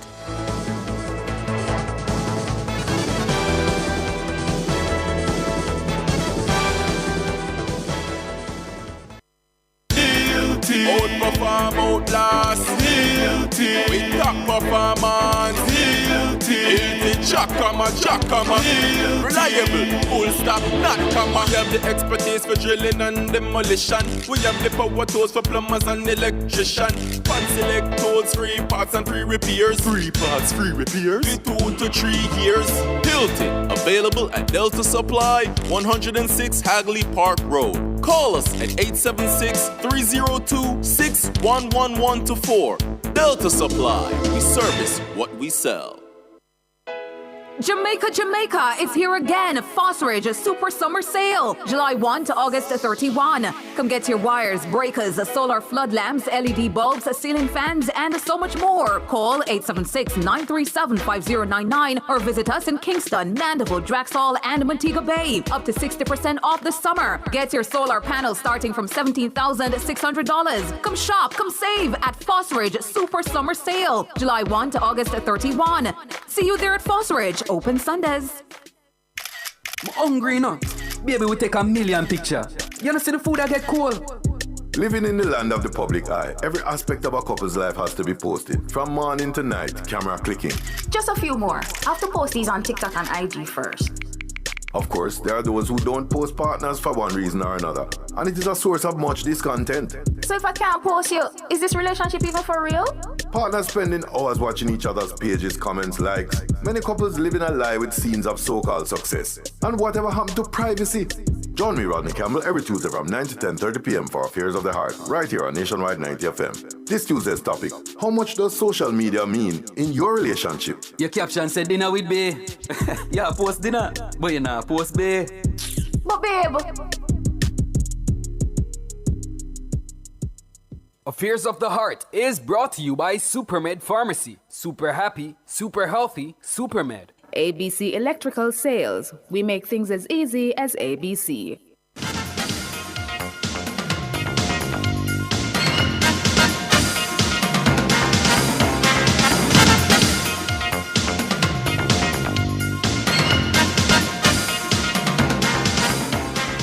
Hello, good evening, and welcome to Sports here on Nationwide 90 FM. I'm Wayne Walker. There are reports in England that former Trinidad and Tobago and Manchester United star Dwight Yorke is being considered for the job as head coach of the Jamaica national senior football team. The 52-year-old Yorke is said to be a prime candidate for the post left vacant by Heimer Hallgrimsson, who resigned a few weeks ago with 2 years still on his contract. The Mirror newspaper in England is reporting that Yorke is a popular choice of the English Premier League players in the Jamaica squad. Yorke played for Trinidad and Tobago at the 2006 World Cup in Germany and famously helped Manchester United to the treble, including the Champions League title in 1999. He's dabbled into coaching since his retirement, but has been out of work since a short stint with Macarthur FC in Australia. York is currently the holder of a UEFA Pro license as well as his A license. The JFF has had upwards of 40 expressions of interest in the role they expect to fill by the end of August. York has stepped down from his role as a global ambassador for Manchester United to move into management full-time. Sprint star Shelley and Fraser Price made a late withdrawal from today's World Continental Tour meeting in Lucerne, Switzerland. The 37-year-old Fraser Price was scheduled to run in the women's 100 meters, but did not show for the start. We understand she had some discomfort. The twice Olympic 100 meters champion last competed in Europe at the Budapest World Championship last summer and has only ran 4 races this season, all at the National Stadium. Also pulling out of the meet today was national sprint hurdles champion Rashid Broadbell. Lani Tava Thomas was the best placed Jamaican at the meet with a second place finish in the women's 200 meters in 22.60. Jodine Williams was fifth in 23.01. Jessica Gedabi of the Ivory Coast won in 22.57. Kemba Nelson produced the third fastest time in the women's 100 meters in 11.21. Serena Cole had the fifth best time, 11.24. Sasha Lee Forbes, the seventh best time, 11.31, the same as Jodine Williams. Crystal Slowly was the 10th fastest with 11.38, and Brianna Williams, 12th, 11.50. In the men's 100, Rohan Watson, the former national champion, was the best amongst the Jamaicans. He logged 10.32 seconds, the 9th fastest. Michael Campbell did 10.37 to end with the 12th best. Rasheen McDonald's struggles continue. The national record holder returned 47.41, the 11th best time on the night in the men's 400 meters. West Indies opener Brandon King has been picked up by a new franchise, the Antigua and Barbuda Falcons, for this year's Caribbean Premier League CPL, which bowls off on August 29. King, who captained the now defunct Jamaica Talawas in last year's edition, was selected by the Falcons at yesterday's draft ahead of the new season. Another Jamaican, Fabian Allen, was also drafted by the Falcons. Andre Russell, who is returning to the Trinbago Knight Riders, and Rovman Powell, captain of the Barbados Pride, are the only other Jamaicans who have so far confirmed for the CPL. The Guyana Amazon Warriors are the defending champions. Captain of the West Indies women's team, Hayley Matthews, will return to Melbourne Renegades for the Women's Big Bash League 2024-25 season as the club secured her services as a pre-draft signing for a 1-year deal. The 26-year-old was a part of the team in the previous season as well, but she failed to go big with the bat, scoring just 255 runs from 14 innings. With the ball, the off-spinner picked up 14 wickets from as many games. Renegades also didn't have a memorable season last year. They won just 2 matches out of 14, finishing at the foot of the points table. Veteran cricket commentator Joseph Reds Pereira says he's anticipating one change to the West Indies 11 for the second test against England at Trent Bridge starting on Thursday. The Windies trailed 1-0 in the 3-match series following a crushing innings and a 114-run defeat in the first test at Lords. Pereira believes Shamar Joseph, of all person, should give way to Kevin Sinclair. Shamar Joseph is not really test match fit yet. He certainly could play in the third test. Sinclair will lengthen the batting and will add the fifth bowler to the attack. He's brilliant in the field anywhere. I think a question must be asked to Miles Bascom. While Shamar Joseph was allowed to go back to Guyana after finishing his duties for the 2020 World Cup, both himself and Moti was allowed to go back to their respective homes, and therefore when the system came, Beryl affected the flights to London, hence they both arrived late. Joseph Reds Pereira. Team liaison for the swimming contingent that's in China for the Jamaica-China Sports Technical Exchange Program, Matthew Smith Barrett, says both the swimmers and the coaches are gaining useful experience from the program. The swimmers train at the Kunming Heishan Physical Training Base located in the city of Kunming, Yunnan. Smith Barrett says the swimmers have been adapting well to the training program with little complaint. Though it is a little bit more rigorous than what they have been used to. And again, it's only been the first week, but the swimmers have been able to successfully complete a majority of the activities that they've been pushed into by the Chinese coach, assisted by their Jamaican coaches who are also learning significantly from this sports exchange between China and Jamaica. In regards to the altitude and its effects on the athletes, I think because they are swimmers and they have significant breathing control already and breathing endurance, the altitude has not affected them in any significant manner. And he says special mention must be given to the younger swimmers. The young swimmers, accommodations are in hand for them because they have been managing the rigors of the endurance training and the changes in techniques that have come from the instruction under the Chinese coach and again supported by their Jamaican counterparts. Matthew Smith Barrett, that's sports.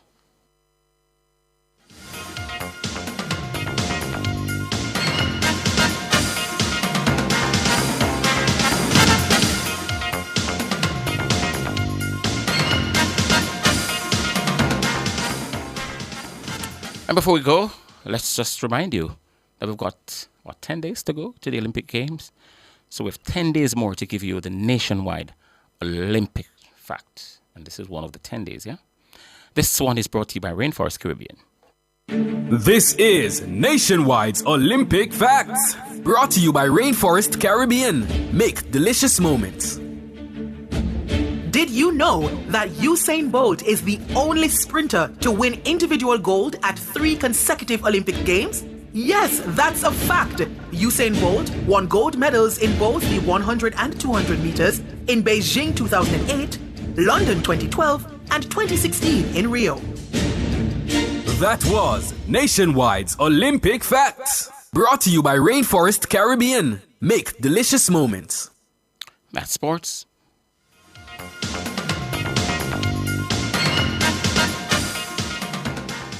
For all your scales and food processing equipment, call Advanced Scales and Equipment Limited at 876-968-9612 to 5. The time by Advanced Scales and Equipment Limited is 6:21. For hard-to-get medications, over-the-counter and chemotherapy drugs, visit Dean's Pharmacy Papine. When others don't have it, we do. Dean's Pharmacy. Feeling better starts right here. The temperature by Dean's Pharmacy, feeling better, starts right here is 25 degrees Celsius here in the nation's capital, Kingston. It's 29 in the western city, Montego Bay. Did you know that many of my schoolmates have an unhealthy diet, especially at school? And now 23% of them are overweight and or obese? And so one less sugary drink at my school may mean one friend less, or 2 or 3, at risk of cavities or diabetes. And if we're served less foods high in saturated fats, sugar and sodium, it may reduce our risk from obesity, heart disease and high blood pressure. The solution is simple, right? Act now. Let's get unhealthy foods and beverages out of our schools. A message from the Heart Foundation of Jamaica and partners. My Mega With so much to do in one location, make Megamart your one-stop shop. Pick up your groceries and houseware needs, grab a bite and pay some bills, fill your prescriptions and see the beauty products in our pharmacy. All in one amazing location. My Megamart, the best value by far.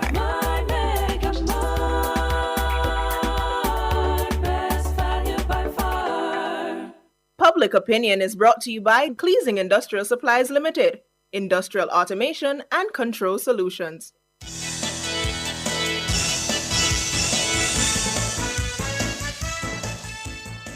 Good evening everyone. Welcome to Public Opinion. I'm Mahiri Stewart. Special good evening to our friends on YouTube. We invite you to weigh in live in our comment section on today's Public Opinion.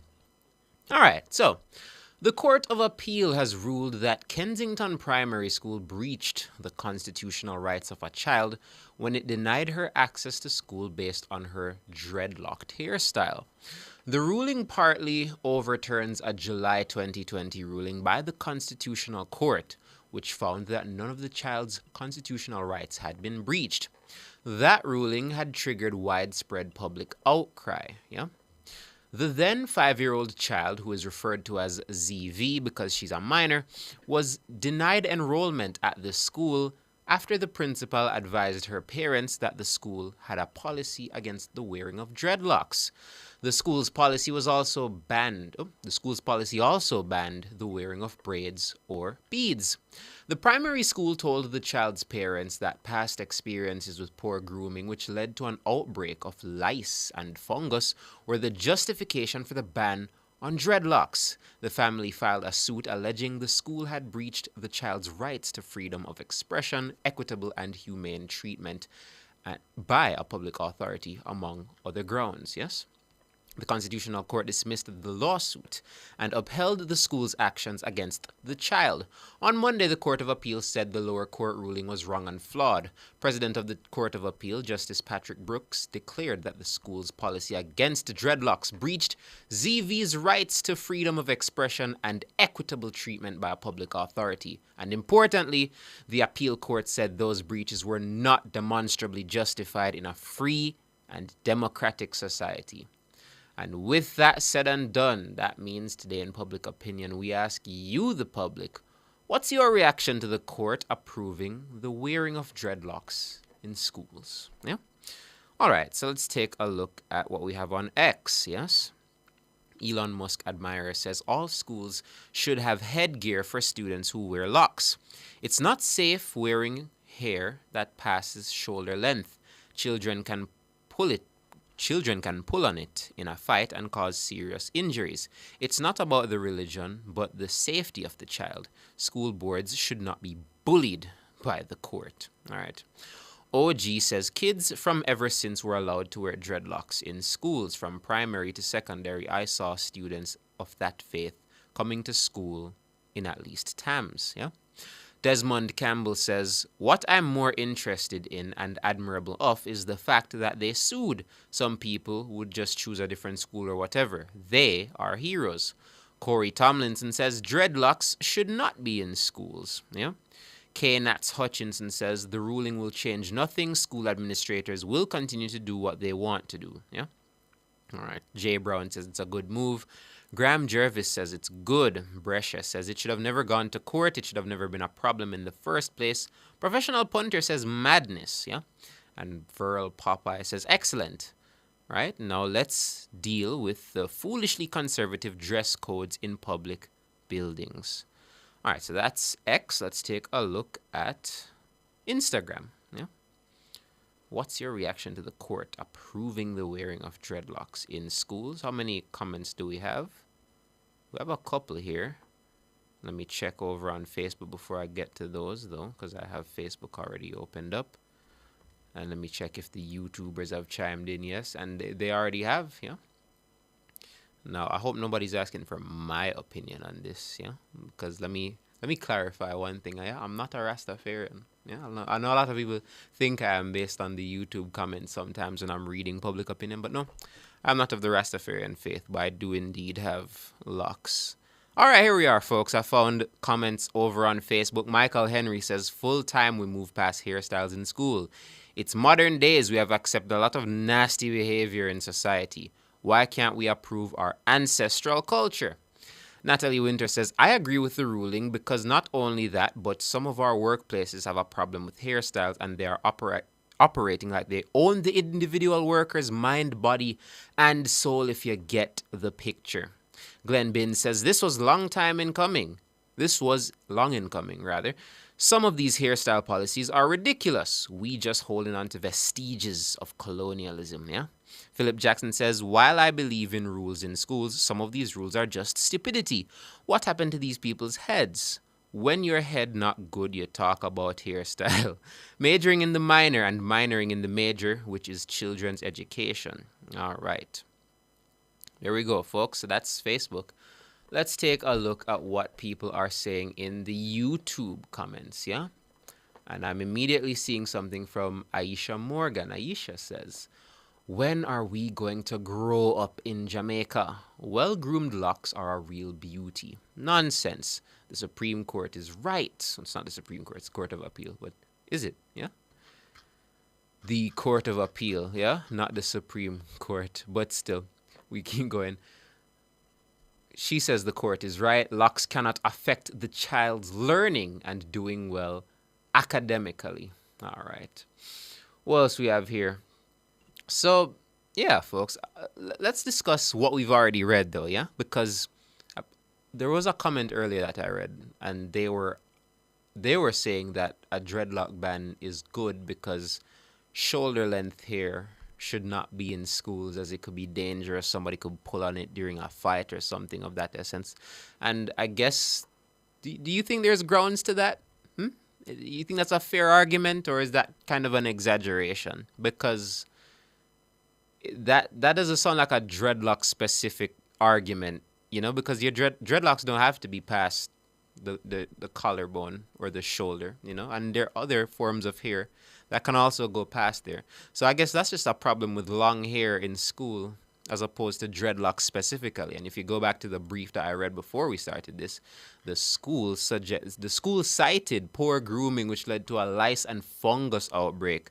That was their reason for not having dreadlocks in their school. That's the excuse that they brought as to why they have that policy in place, yeah? So what do you guys think? Do you think that's a fair point, or is that just an exaggeration? We have here, Brick Road says, if the schools would spend as much time on teaching rather than this fixation on so-called grooming, our children would be more literate. And I did see someone making the argument of how things have changed from back in the day, because when I look at old yearbooks, from like the 80s, the 70s, all of those days, you can see there were instances where male students had afros, yeah? And there's been a period in time where, I definitely couldn't have worn an afro to school when I was going to high school all them years ago. Well, I say all them years ago, like a couple years back, yeah? But things are changing, yeah? Things are changing. Valmax says, did anyone feel the earthquake at 5:50 p.m.? Apparently what happened, I didn't feel it, but somebody else in the same room as me did, so there's that. But let's see if there's anyone else in the YouTube comments discussing what we're discussing right now. Your reaction to the Court of Appeals ruling saying that the constitutional rights were breached by banning a child from wearing their dreadlocks in school. What do you guys think? Because, again, one would have expected it to be, well, maybe it's wrong to say you'd expect it to be a straightforward discussion. You think everyone would be on one side, or no one would be on one. But we had a couple mixed opinions. There were some people in favor. There were some people that were against it. Clover Forrester, here we are. Some of them have teachers that have dreadlocks. Nonsense. The hair will not stop them from learning. And straight hair has lice too. Okay, there you have it, folks. So there's another alternate view. So, and that's the reason that they had brought up. That's the reason why they said that they were anti-dreadlocks in school, because they were afraid of another lice outbreak. But here's Clover Forrester saying, yeah, you can have a lice outbreak with straight hair as well. So there's that. Otis Blessing says hair does not have anything to do with education. All right, folks. Another wonderful discussion here on Public Opinion, as always. Thank you so much for participating, yeah? We are going to get out of here soon, but before I do, it's time for the business report.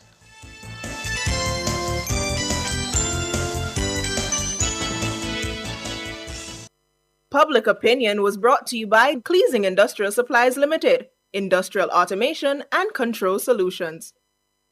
Drive the most exciting new vehicles in Jamaica. Schedule your 2024 Ford Ranger pickup or Ford Everest 7-seater SUV test drive now. Call or visit KIG today. The time by KIG is 6:33. Don't let poor vision hold your children back. IQ Optical gives complimentary standard reflection-free lenses to children and teachers until May 31. Conditions apply. The temperature by IQ Optical is... It's a bit chilly today, folks. It's 25 degrees Celsius in Kingston, 29 degrees Celsius in Montego Bay. Hello, good evening, and welcome to Nationwide's Business Report. I'm Mahiri Stewart. There's been a decline in consumer and business confidence for the second quarter of 2024, and that's according to the latest survey of business and consumer confidence locally. That survey was conducted by the Don Anderson-led Market Research Services Limited between April and June this year. Mr. Anderson noted that issues with job prospects significantly contributed to the decline in optimism among consumers. The survey also revealed that business confidence is on the decline. According to Mr. Anderson, business owners have expressed a negative outlook about the country's economic prospects. And internationally, Thailand has expanded its visa-free entry scheme to 93 countries and territories as it seeks to revitalize its tourism industry. Visitors can stay in the Southeast Asian nation for up to 60 days under the new scheme that took effect on Monday. Previously, passport holders from 57 countries were allowed to enter without a visa. Tourism is a key pillar of the Thai economy, but it has not fully recovered from the COVID-19 pandemic. Thailand recorded 17.5 million foreign tourist arrivals in the first 6 months of 2024, up 35% from the same period last year, according to official data. However, the numbers pale in comparison to pre-pandemic levels. Most of the visitors were from China, Malaysia, and India. Disney has confirmed it's investigating an apparent leak of internal messages by a hacking group which claims it is protecting artists' rights. The group, Null Bulge, said it had gained access to thousands of communications from Disney employees and had downloaded every file possible. It's not clear how commercially sensitive the information is for the media and theme park giant, but it's reported to include messages about upcoming projects the firm is working on. And finally, in the currency markets, at the close of trading today, it cost $157 Jamaican dollars and 14 cents to buy $1. It cost 204 Jamaican dollars and 52 cents to buy £1 British pound and 116 Jamaican dollars and 2 cents to buy the Canadian dollar. That's the business report. I'm Mahiri Stewart. Good evening.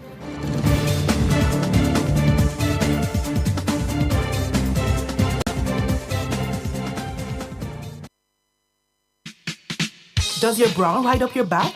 Do your shoulders hurt from carrying the weight of your breasts? These are signs of an ill-fitting bra.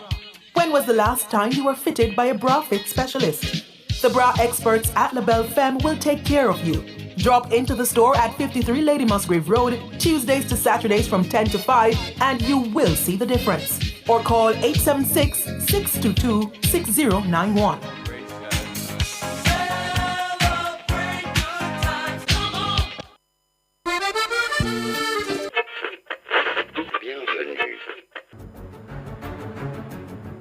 I stay locked into Olympics because, of course, I'm Jamaican.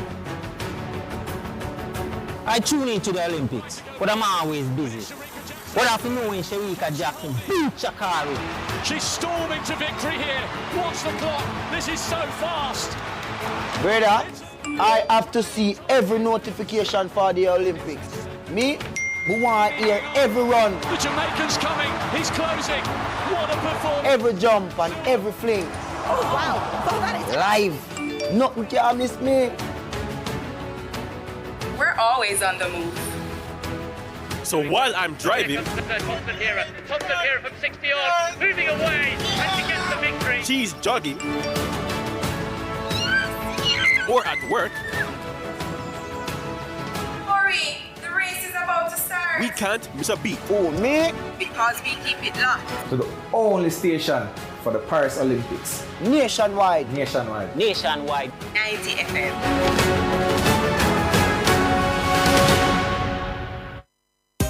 Cleasing Industrial Supplies Limited are authorized distributors of international brands ABB, Omron, STC, Festo, and Thomas & Betts. They supply programmable logic controllers, photoelectric and proximity sensors, contactors and soft starters, power supplies, variable frequency drives, and much more. Visit them at 24 Dunrobin Avenue, Kingston, or shop 32 Overton Plaza, 46 Union Street, Montego Bay, or visit their website cleasling.net. Cleasing Industrial Supplies for all your industrial automation and control solutions. Nation's Business is brought to you by BH Paints. Paint it, love it with BH Paints.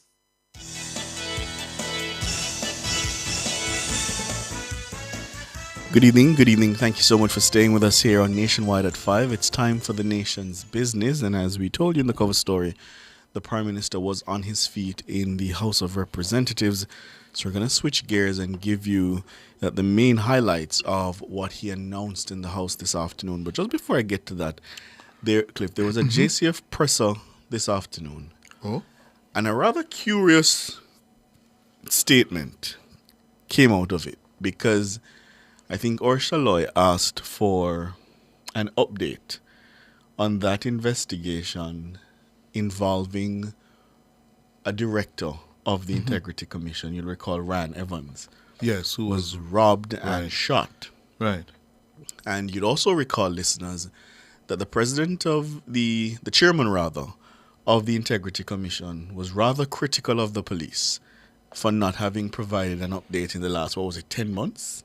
I think he said, on that shooting incident. And in a very, my word now, almost cynical way, he mentioned that it was in the middle of broad daylight. In New Kingston. In New Kingston. The business district. Business district. No bushes for the assailant to escape in, and yet the police had not provided an update. I found it rather curious that DCP Fitzbailey is telling us this afternoon that the police, they have not gotten any statement from the director of the Integrity Commission since the incident. Mr. Ryan Evans. In fact, DCP Bailey was appealing this afternoon for Mr. Evans to cooperate and provide a statement. I find that more than a little curious, considering the chairman went down the wicket in criticizing the JCF. In the annual report. Yes. And the question one would have to ask, are we missing something here? Yeah? And more specifically, is Chairman Panton aware that Director Evans has not given a statement to the police? And why? Why not? I would like to think he would have to be aware, because I would hope the directors have seen the report before it's released. How could he be aware that Mr. Evans had not provided a statement? The police are still awaiting a statement, and go down the wicket the way he did in the annual report. Something is amiss. Exactly. Something is not adding up. Yes, because for the police to begin their investigations, it's only basic that you cover first base. Absolutely. With a statement from the victim yes, who would detail what happened, and the sequence of events and as a start. And let's just be clear, for such a grave attack, it was a grave attack because you'd recall the emotions that flared that day. Yes. The statements that were made by Mr. the executive director. It was a very, very serious matter. So I was completely shocked to be reading the newscast this afternoon. I had to say to Roby, did I hear that right? Is that what he said? That they've got no statement, and then to be appealing publicly for the statement from the director. I think there's something amiss. There's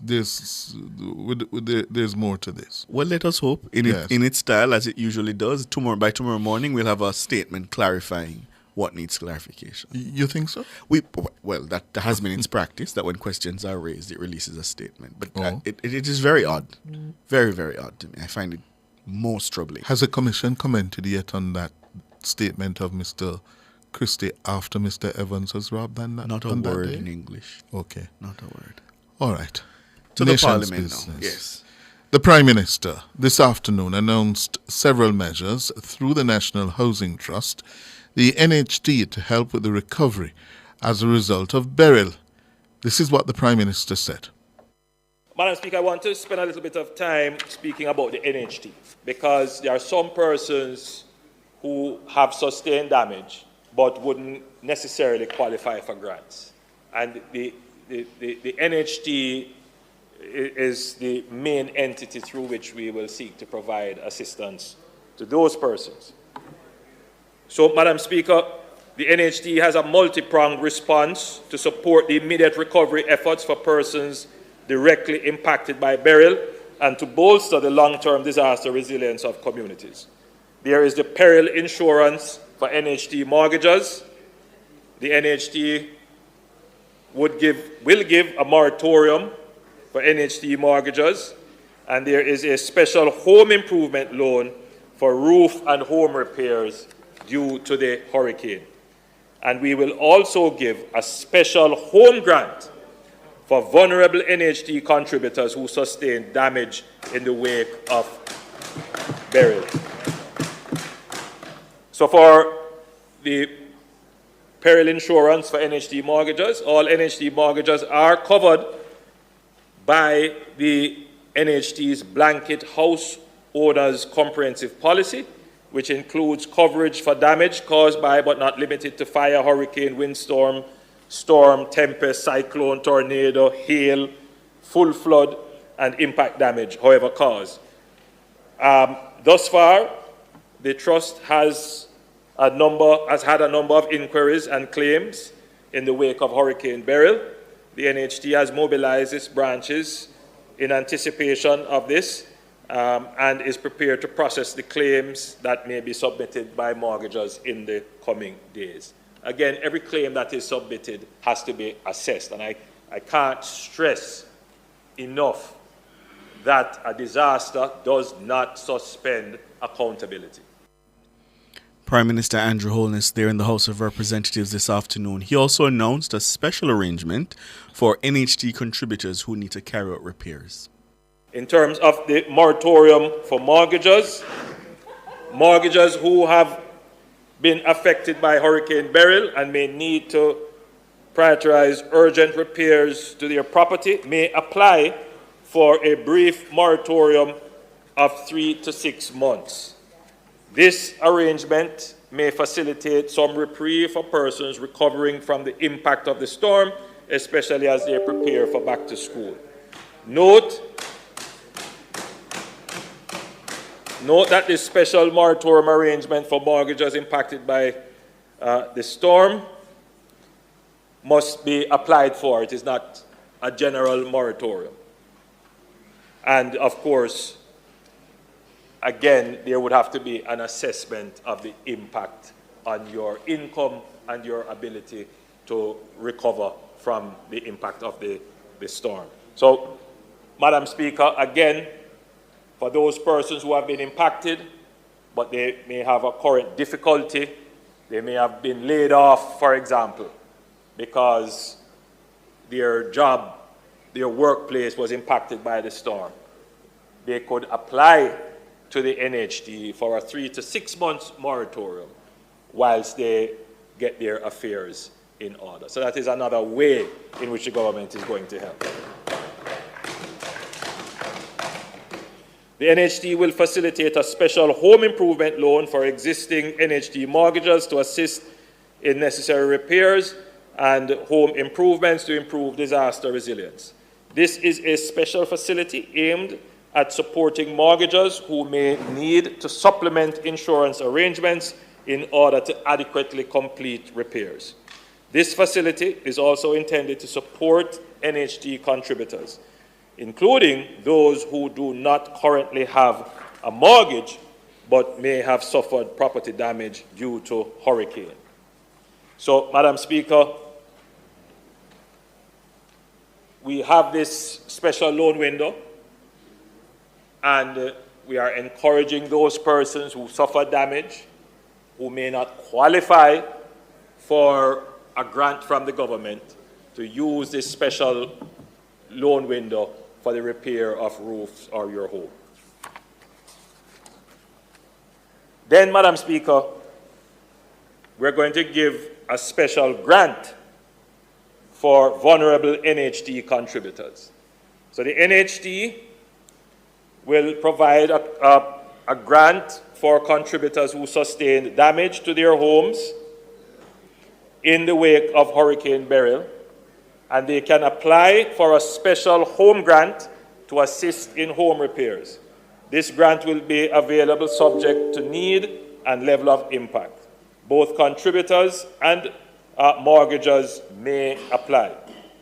In addition to these measures, the NHT is also committing to support the national recovery effort, and the NHT will contribute $200 million to the restoration, reconstruction, and relocation. Prime Minister Andrew Holness. Now, in addition to those housing grants, he's also saying that loans. He's also saying the Ministry of Labour and Social Security will facilitate grants and programs to assist those affected by the passage of the hurricane. The various social programs managed by the Ministry of Labour and Social Security will be leveraged and utilized to provide a range of assistance to the affected population.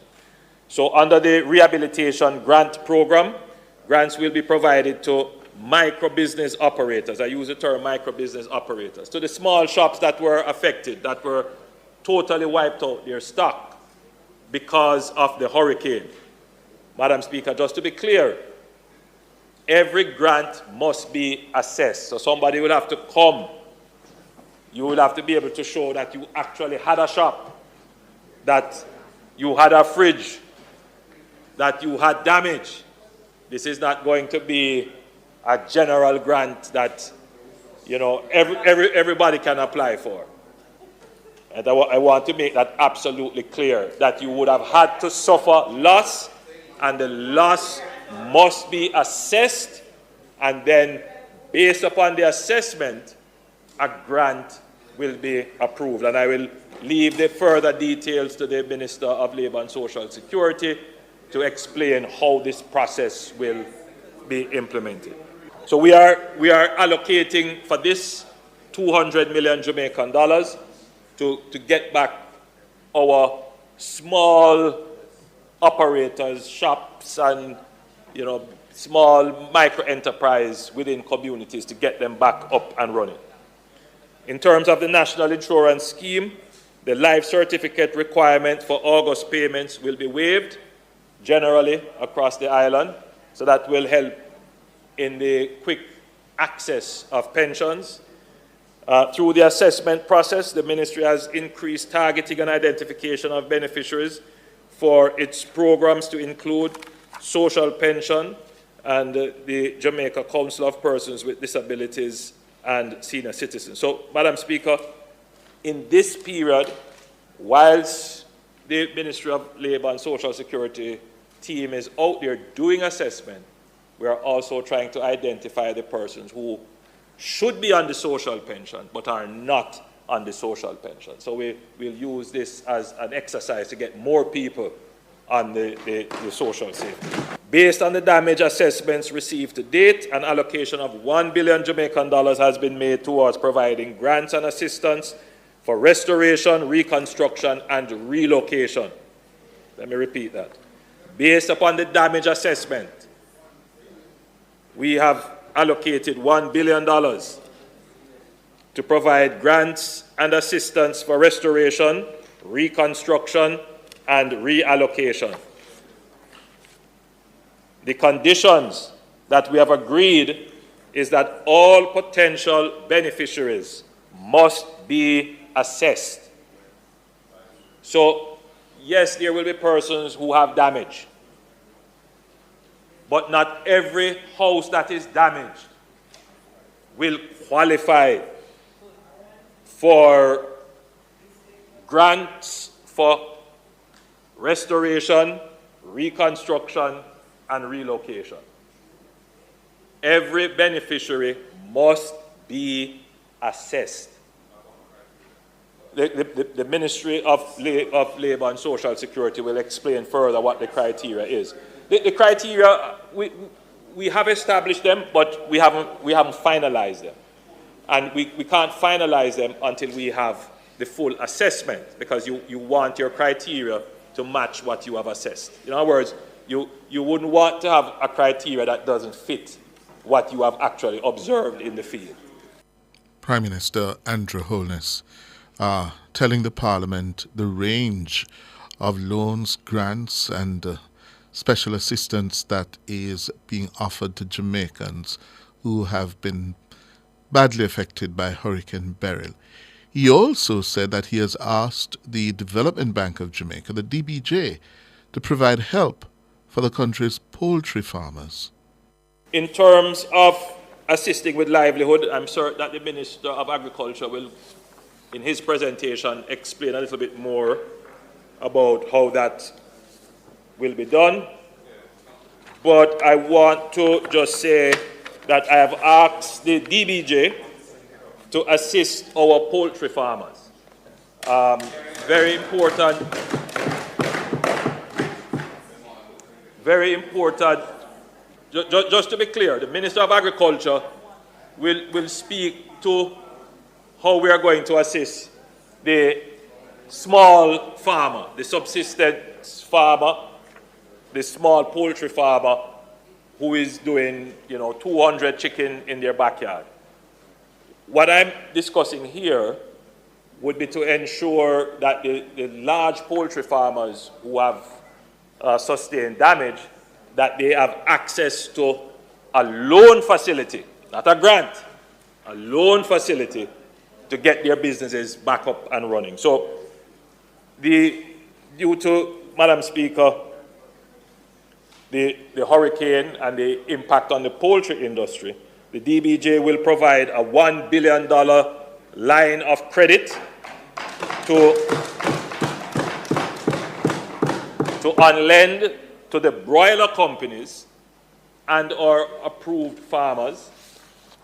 And, Madam Speaker, the broiler companies will provide a guarantee to the DBJ, and the interest rate to the broiler companies will be about 7.5%, and the broiler companies who have these contracts with the farmers would make the payments. The tenure would be about 8 years, and we would lend approximately 90% of the project recovery cost. So this is an exceptional window, Madam Speaker. $1 billion Jamaican dollars.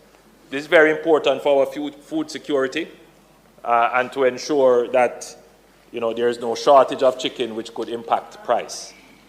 And that's very, very important.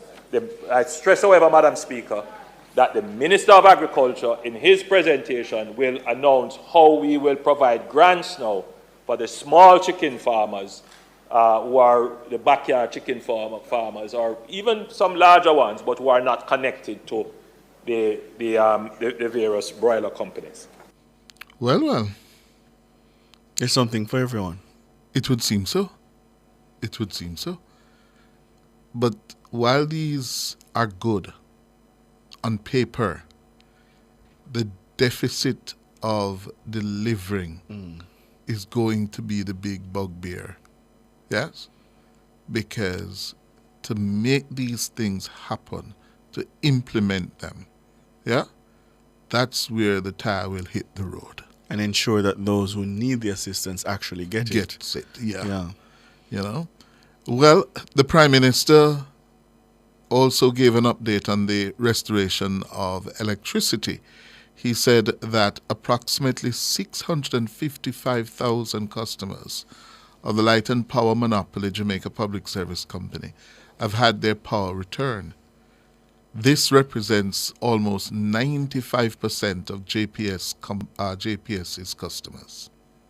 The JPS has reported that it has supplemented its resource pool with former employees as well as engaging local contractors from the bauxite industry assigned to Hanover and St. Elizabeth. In addition, the company is currently engaging CARILEC, that is the Caribbean Electric Utility Services Corporation, CARILEC, to provide support resources in the coming days. We should be getting line workers from countries such as Belize and Cayman who will help JPS to address the outage pockets that exist within the island. Overall, power has been restored to approximately 655,000 customers, which represents 94.6% of the customer base of the country. I need to say this. I want to say this again. Overall, power has been restored to approximately 655,000 customers, which represents 94.6% of the customer base. Madam Speaker, we can only report what the utility company has reported to us. To be clear, Madam Speaker, we do not just accept what is given to us. I am certain that Minister Vaz has interrogated this figure. But it is important that we understand what the figure is saying. What this figure is saying is that the customer base, meaning those persons who have an account with the JPS, that it has been returned. It might be a surprise to many, Madam Speaker, when we start to look at magnitude, that St. Elizabeth itself accounts for approximately 5% of the customer base. And that is a challenge, Madam Speaker. So the customer base is highly concentrated in Kingston and St. Andrew, Spanish Town, Portmore, St. James. So the urban nature of electricity usage. So, Madam Speaker, this is not to say that there are not significant areas that are without electricity. And I want that to be reconciled in the presentation, right? So for context, the broader parish of St. Elizabeth only represents 5% of the total customer base. And that should give, a reasonable expectation in terms of how the return of electricity, Madam Speaker, will be effective. Prime Minister Andrew Holness there, and importantly, it does appear that the Prime Minister is revealing that we are going to get certainly regional health support, yes, in terms of restoring the electricity, which is now becoming a serious pain point for a lot of Jamaicans. And he did specify that the external help will focus on those small pockets in areas where generally power has been restored. Right. Yeah. And I would imagine St. Elizabeth in getting the poles back up as quickly as possible. See if you can expedite or, speed up that 4-week. They said that by August, they should have power back. See if you can get that done faster. Yeah? Yeah. You get a sense that he's laser-like focused on getting the recovery up and done very quickly. Yes, and that's not a surprise. I was doing just a quick check in history, yeah? And usually when there's a hurricane and an election is looming, if it's not managed properly, you pay a price. You pay a political price. But I would say so far, so good. As you said, it's just now to ensure that all that is being put in place at the policy level, that the execution on the ground, the implementation absolutely is done. Yeah. But I may go back to a little history as well. Gilbert, September 12, 1988, and the Siaga administration, including the Prime Minister himself. Siaga, I hear he was a superb manager at the time. Even his opponents had to give him credit. Yes. That Siaga worked. Yes, Jamaica was back in business by the Christmas. 3 months. 3 months. And we're not talking about a Beryl impact. The entire country was ravaged. Not 3-4 parishes. Yeah. And I remember at the time we had JBC TV nightly news at 7:30, Mhm. and you would see Siaga walking with water, in a pan, bucket on his head, yes, as part of the relief effort, and the elections were held in February of 1989, and the PNP and Michael Manley won the elections convincingly. So, but here's my I'm sure Holness and his team must have that in the back of their minds. Yes, Siaga got credit, but yet the people of Jamaica voted for the PNP. Here's my question, though. What was the situation leading up to September 1988?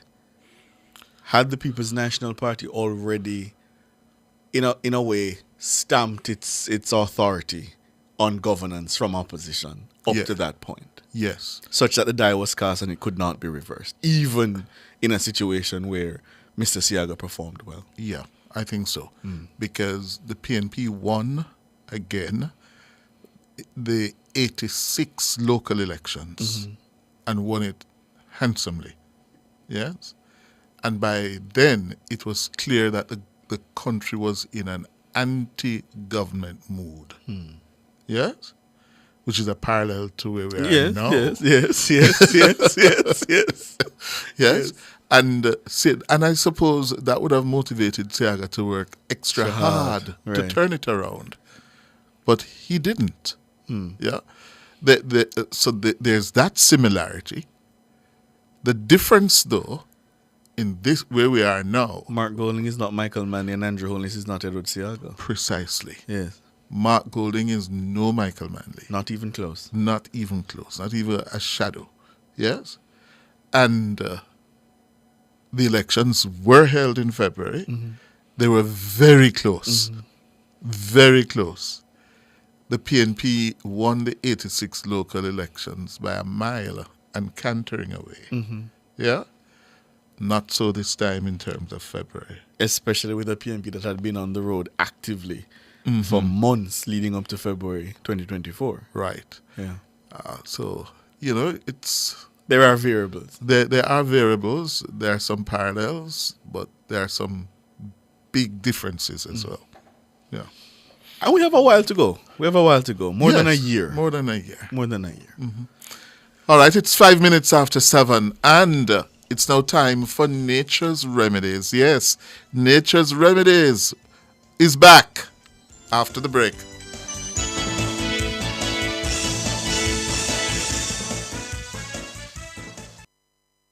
Nation's Business was brought to you by BH Paints. Paint it, love it with BH Paints.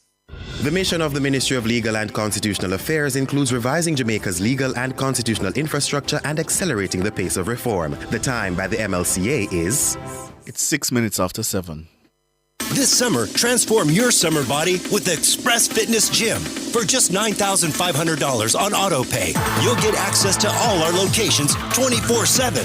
Enjoy free classes, fully air-conditioned facilities, showers, and changing rooms. Plus, our certified trainers are here to help you reach your goals. Visit Express Fitness Gym today. Your goal is our mission. Find a location near you or sign up now at pay.expressfitnessja.com. Good God of mercy, hey. Good God of grace, hey.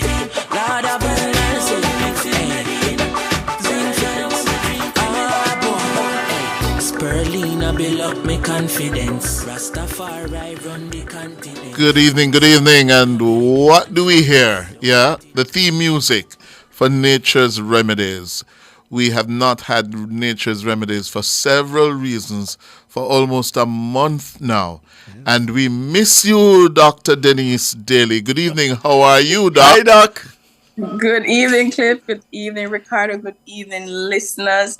I'm doing well. You're looking well. I miss you guys too. Yes. How are you? I'm good. You come back with new hair spoil. I like the earrings. I like the earrings. Yes. Thank you.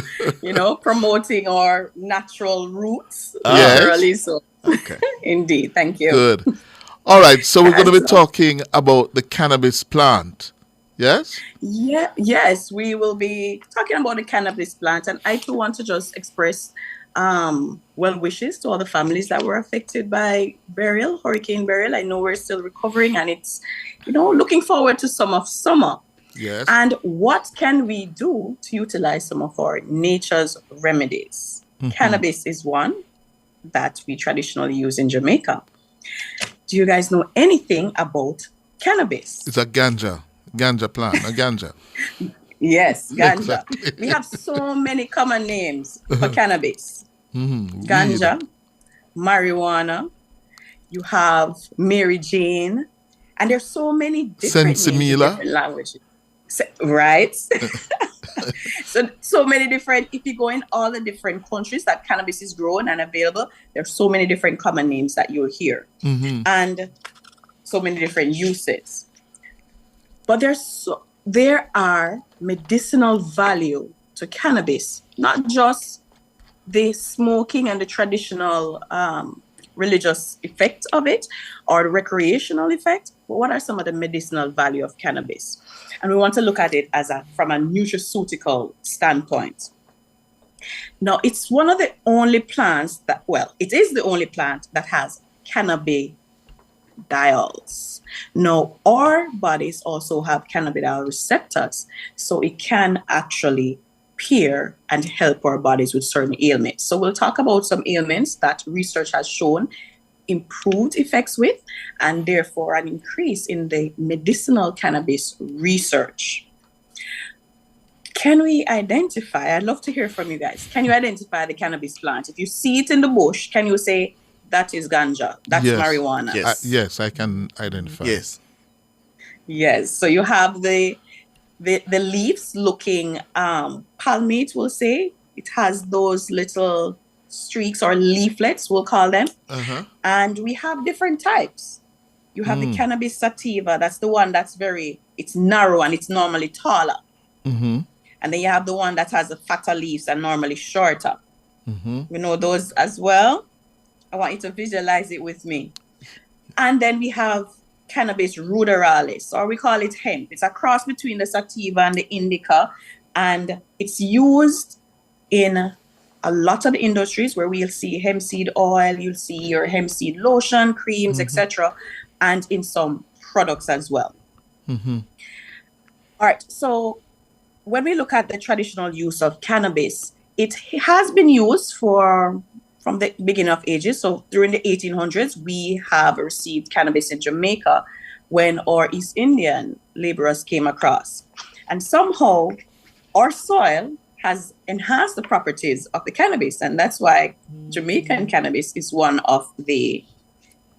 has significant phytochemical properties. However, it is a part of the... Let me ask you though, what is unique about our soil that it has added that kind of potency? I think it's our geographic location. So where we are in the Caribbean, the abiotic factors, so our soil or the air, the mineral content of our soil. So there are various factors that we find that a lot of our agricultural crops have a significant or a higher yield, or it will have higher components of medicinal value. For example, our Guinea hen weed is one, or turmeric or ginger, the pimento, and cannabis. So those are some of our agricultural crops that has shown significant value in terms of what it has in its phytochemical profile. So it may be the same species, but in a different location, Jamaica has better or increased medicinal components within those plants. Well, let me ask you, Doc, I was made to believe growing up and hearing the adults talk about the ganja plant, that depending on where in Jamaica it is grown, it had different properties. That, for example, is that so? Yeah, that is so. And that's a part of it. And there's so much medicinal cannabis research going on, but it's so versatile, there's room for more. So depending on where it is grown and the condition in that particular soil, you'll hear that this parish have the best cannabis and this one has a better one for different ailments. And it boils down to the ratio of the active ingredients. So one soil might produce more THC, that's your tetrahydrocannabinol. That's the component that gets people high or hallucinates, etc. It affects the brain. And then you have the cannabidiol, the more medicinal component. It doesn't get you high, it helps with pain, etc. So depending on the ratio that is existing in the plants, it makes a significant difference in how you can use it and how much effect you will get from the plant as well. So the biggest ganja growing parishes, I hear, St. Anne, St. Elizabeth, Westmoreland. Those are the big ganja growing parishes. Is that so, Doc? Yes, and that's what we find. Most of the cannabis grown in those areas have a higher quality, and you tend to find a lot of the farms that we're using for medicinal research, etc., in that region.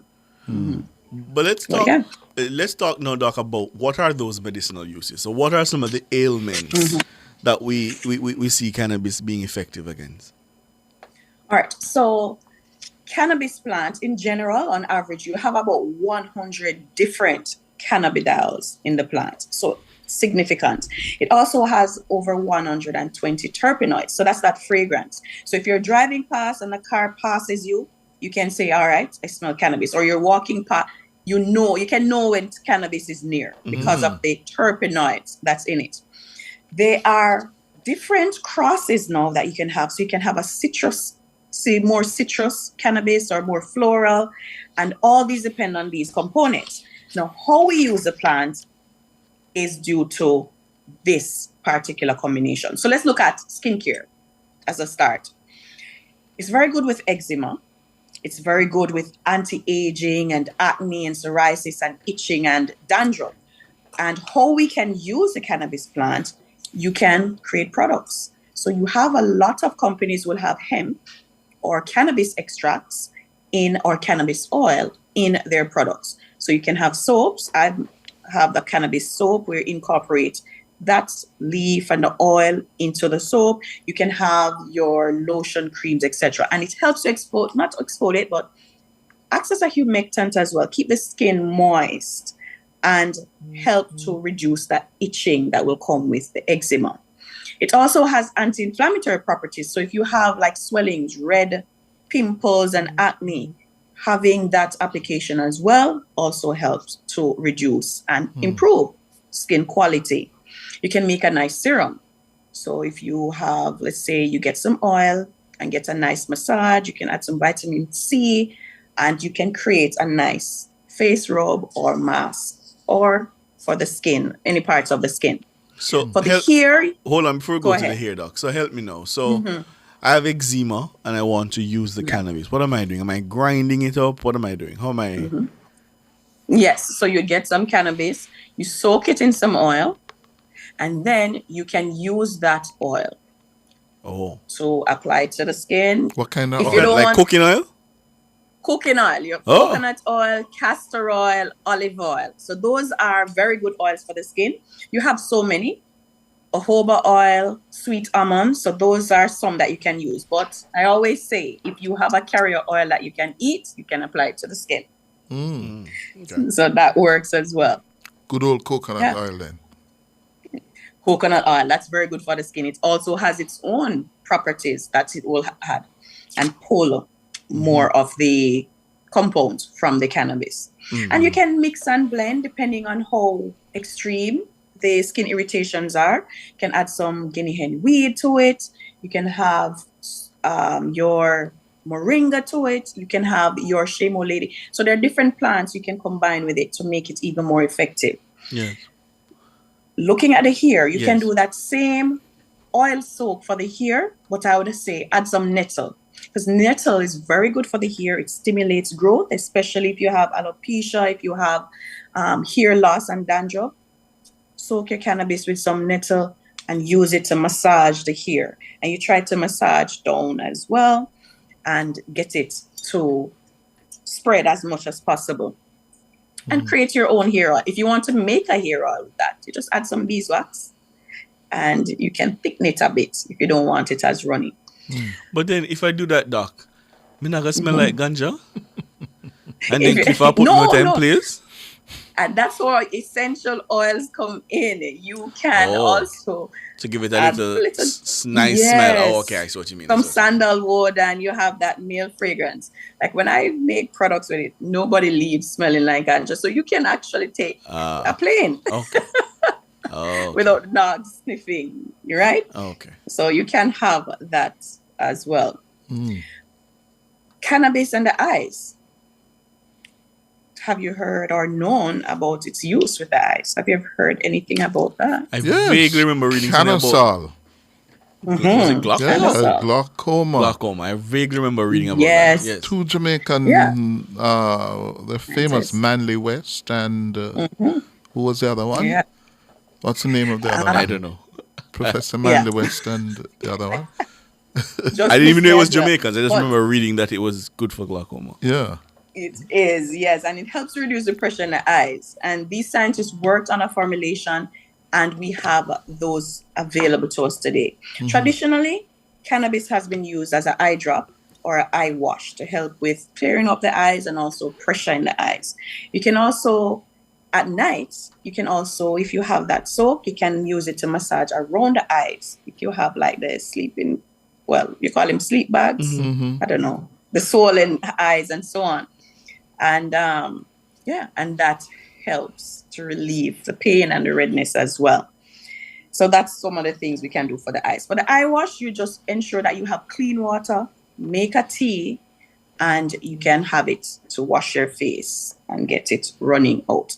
Right? Helps with pink eye, conjunctivitis, as well, doing that as well. Yeah, because it's anti-inflammatory and antibacterial, antiviral. So it helps with clearing that up. Yeah. Okay. Marigold Weber is asking if it can be used as a love potion. I don't know what she means by that. I want to know. Yeah, what she mean by that? I don't know. Some kind of aphrodisiac maybe, or some kind of stimulant. Well, no. You have different herbal combinations. It does enhance, it has some aphrodisiac effect when it is used, when you have the terpenoids as an aromatherapy per se, but it gives so many different effects. I wouldn't say if you take it, you will have an aphrodisiac effect because it varies from person to person. So you might take it and then you flop. It might take it and you don't feel stimulated to start while somebody else is ready. And again, it's that combination and how your cannabinoid receptors respond to the cannabis. Watch books over there, take notes. Okay. All right, Doc. That works. Okay. Yeah. Okay. Yeah. All right, Doc. So, anything more before we go to the callers? Or remember, you can call Dr. Denise Daly. We're talking about the cannabis plant, the ganja plant, the marijuana plant, the sensimilla. Yeah. It's all about the ganja plant this evening, right? Give us a call at 876-630-937124 or 876-618-8255. The pharmacognosist, Dr. Denise Daly, is with us. Let's take a break and come back. So me go a up road and go link Viva. What good for your nerves, so what's up and sapata. Coconut water fi wash off your heart. Hey, nobody coulda said Rasta soft. Me go link Viva fast and never fever grass. Hey, Spirulina we blending, so you know I'll be spending every dollar out of me bill for. I'm hungry now. Baby, we take 1,000,000 pictures. You wanna see the food I get cold? Living in the land of the public eye, every aspect of a couple's life has to be posted. From morning to night, camera clicking. Just a few more. I have to post these on TikTok and IG first. Of course, there are those who don't post partners for one reason or another. And it is a source of much discontent. So if I can't post you, is this relationship even for real? Partners spending hours watching each other's pages, comments, likes. Many couples living a lie with scenes of so-called success. And whatever happened to privacy? Join me, Rodney Campbell, every Tuesday from 9 to 10:30 p.m. for Affairs of the Heart, right here on Nationwide 90 FM. This Tuesday's topic, how much does social media mean in your relationship? Your caption said dinner with bae. Yeah, post dinner, but you not post bae. But babe. Affairs of the Heart is brought to you by Supermed Pharmacy. Super happy, super healthy, Supermed. ABC Electrical Sales. We make things as easy as ABC.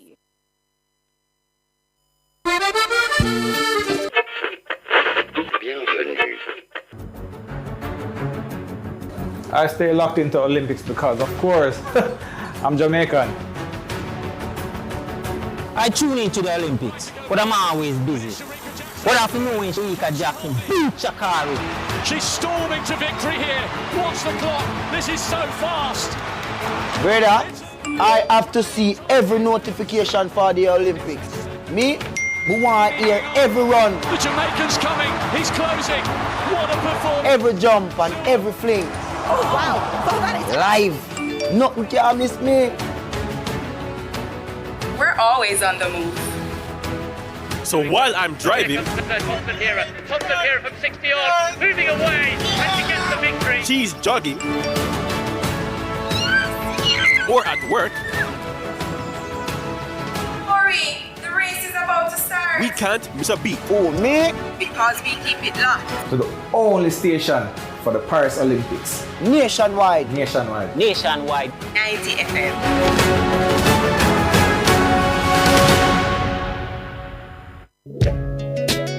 Do you have a consumer-related issue? Want to learn more about matters concerning you as a consumer?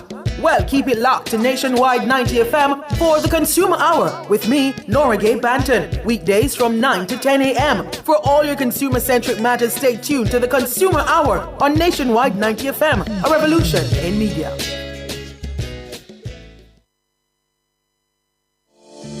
Attention all data protection enthusiasts. Tune in to Nationwide 90 FM every Tuesday at 8:20 a.m. and Thursday at 8:25 a.m. for a new program, Data Protection Matters. Starting June 4, 2024, join us as we delve into crucial topics that will keep you informed and compliant. Data Protection Matters is hosted by Chuck Cameron, founder of Design Privacy, your trusted partner in data protection. Don't miss out. That's every Tuesday morning at 8:20 and every Thursday at 8:25 a.m. Stay protected, stay informed with Nationwide 90 FM and Design Privacy. Dr. Daly is a former program director for the College of Health Sciences at the University of Technology and currently serves as a part-time lecturer. She does seminars on corporate wellness and team building strategies and health and wellness in the workplace. She also offers lifestyle and wellness coaching and offers personalized wellness packages. Dr. Daly is also the co-owner and founder of Nasare R&M Company Limited. All natural skincare products are available for customers. They also do private labeling and customized skincare packages. She can be contacted by email at drdenisedaily@gmail.com for bookings and consultations. She can also be found on Instagram and Facebook at Dr. Denise Daly. Good God have mercy. Hey, good God have mercy. All right, welcome back to Nature's Remedies with Dr. Denise Daly.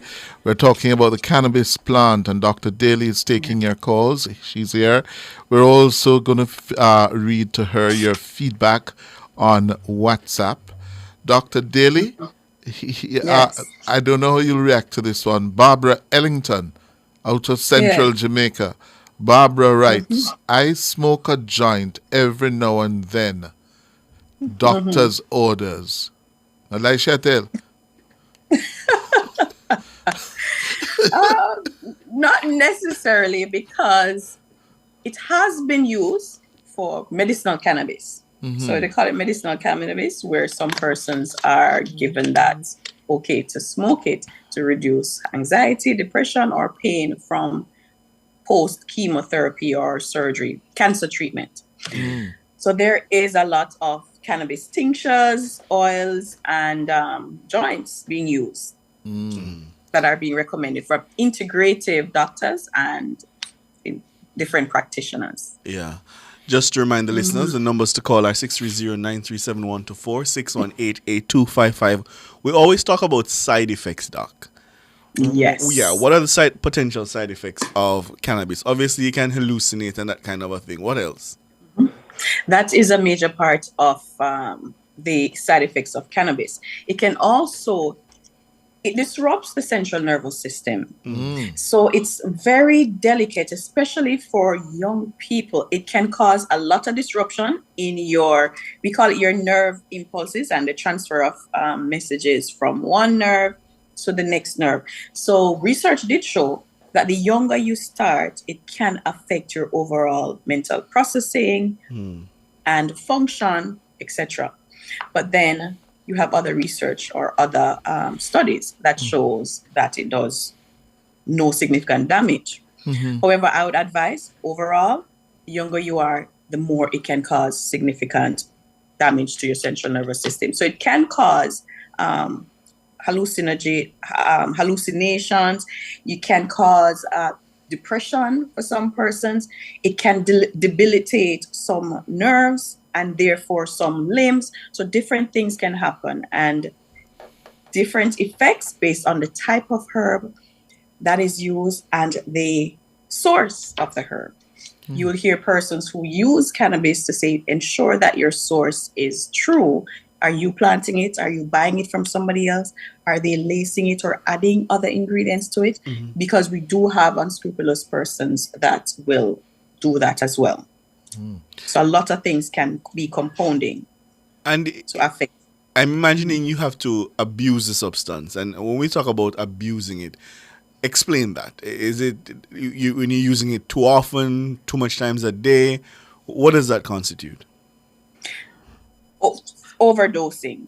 So that would count as overuse. So too many times a day, too much at one point, and too often for a long period of time. We have to remember natural remedies can also, there's a thin line between medicine and toxin. And too much, a high concentration for the body, the liver cannot detox it, get rid of it as quickly as possible. So it causes other lingering effects. There are other things that also increase the potency and can increase the toxicity of it. For example, growing up, you'll hear, try not to make if you're making cannabis tea, mix it with sugar. I don't know how many of the listeners heard that or know that one. But when you use the milk, especially the condensed milk, it increases, it's stronger. So it knocks you out to sleep and causes a lot of hallucination and different conversations than when you are alert. Also, and when this is because... Go ahead. Go ahead. No, finish your thought. And this is because it increased the THC that is in the cannabis plant. So heat increases the amount, the concentration that becomes bioavailable. And then the milk, it's because it's fat, it has a lot of fat and oils, it increases the bioavailability. So more is absorbed into the body. So it gives a higher hallucinogenic effects.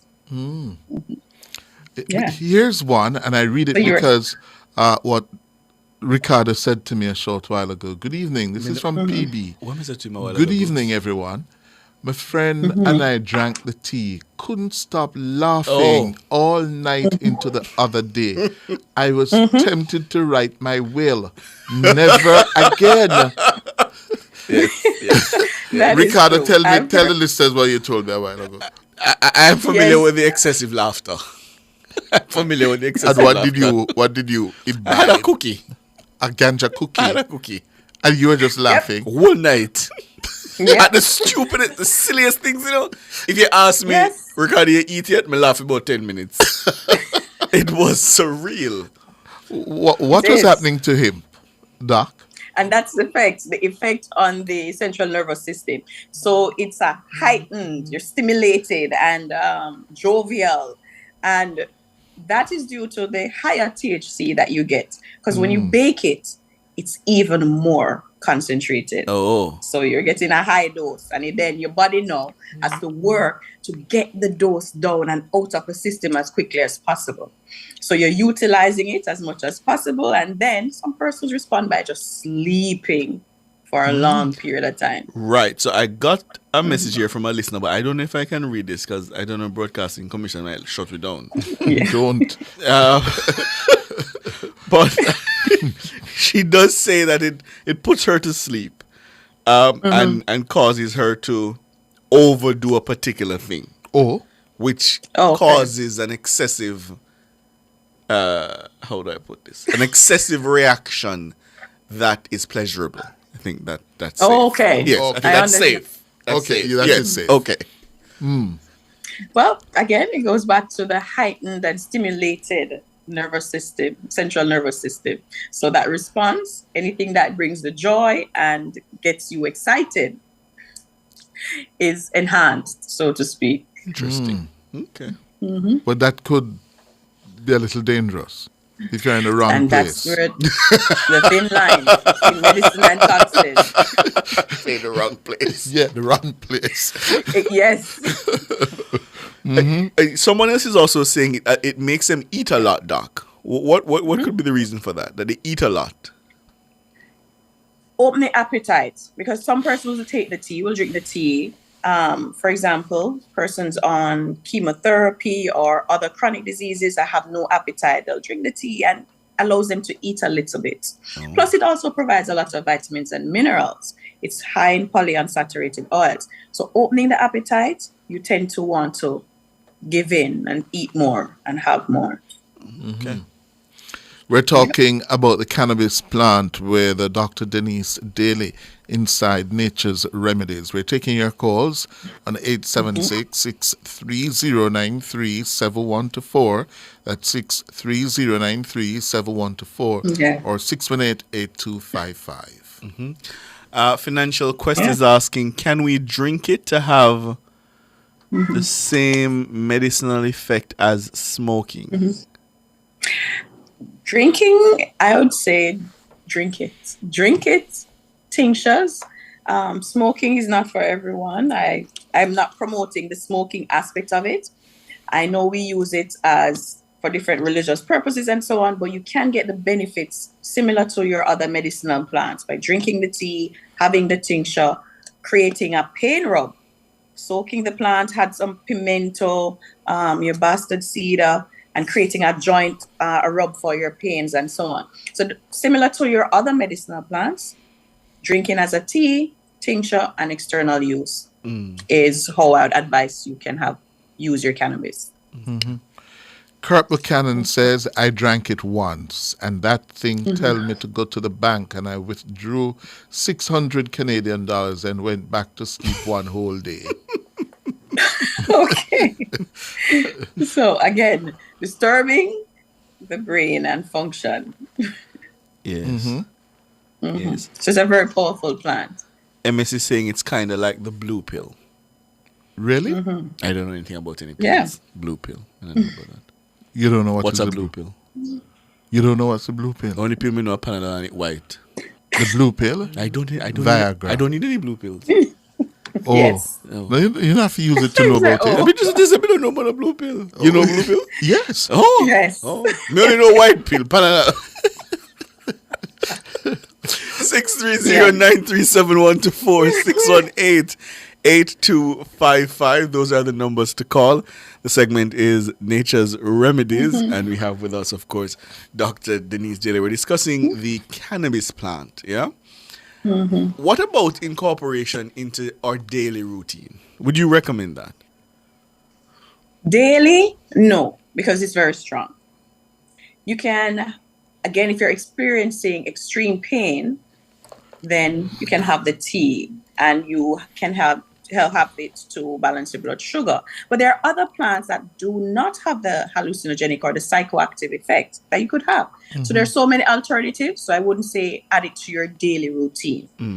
Extreme cases where it's unique, for example, extreme pain like menstrual pain, arthritis pain, neuropathy, and so on, these tinctures or sublingual drops can put it under the tongue and allow it to seep into the body or be absorbed into the body rather. These are the extreme cases that you can use it. If you want to try the cannabis tea once a month, allow the body in small doses, allow the body to detoxify or to get it out of the system, and not too much. Not too much, and preferably not with the milk, to get a mild taste of the cannabis plant. We have a caller for you, Dr. Daly. Williams. Good evening, Williams. Good night, Mr. Hughes. Good evening, sir. Good night, Doc. Good night. How are you? Ricardo, good night. Hello. I just want to find out from the doctor. When I was much younger, I drink some of the tea with coconut juice. Mm-hmm. And by my experience, I won't want to experience that feeling again, though. Yeah. Make me you know Watland Dab. Watland Dab, yes. House, the Watland Dab house. Building material. Yes, right? the kitchen was Watland Dab. Okay. Uh-huh. And I find myself climbing the kitchen. True. Yes. Seriously, man. Yeah. And the whole world, the whole earth was spinning, the house was turning over. And so take up where you can manage. I tell you, me vomit. Oh, Lord. How old were you then? That time, I was about 15 years old. Oh, yeah. Oh. Yeah, Doc warned you about youth and, yes. Youth. And I went to my auntie house and she gave me the tea and me drink 2 cups of it. 2? Yeah. 2 cups. And I tell you, and my father take me down off my kitchen on the side of the kitchen. Where you say you climb up on the wall? Yes, climb up on the side of the kitchen and going up on the top. Where you go? On the roof. That time the whole world I try to see if I can balance up myself because the whole world the place I turn over. Yeah. It's a powerful plan. Yes. Small doses. And from that, I don't fool around it again. Yes. You learn your lesson. Yes, because my mother know what my mother did was cut one lime and squeeze in my eyes. And give me some sweet sugar water to drink. I couldn't go to school for 1 week. 1 week straight, me sick. Oh. Wow. And everything I eat just come right back up. And remind us, what did you take? Yeah. The tea with the coconut juice. Oh. Wow. The coconut milk. They use the coconut milk and boil it. Oh. Lord. And put inside of it. All right, Williams. Yes. So that's what they call. That you will not do again, Williams. Doc, I have a message asking you to say some more about the effects on menstrual pain. Because of its anti-inflammatory effect, so it has a high anti-inflammatory effect. It also acts as a vasodilator, so it can open the blood vessels.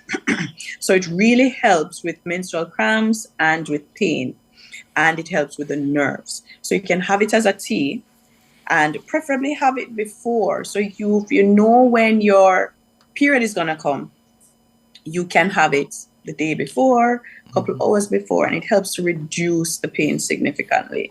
So just have it as a tea, small doses, and see how it affects your body. Because again, it's a very strong plant. We hear the different ways and we hear how it can affect the body. Or you can have some tinctures. Tinctures are sold, and drops are also sold. What's been your experience with the cannabis, the ganja plant? Yes? Philip Jackson says, my brother gave my father some of the tea, and in the night him bawl out the bed a turn over with him. Yeah.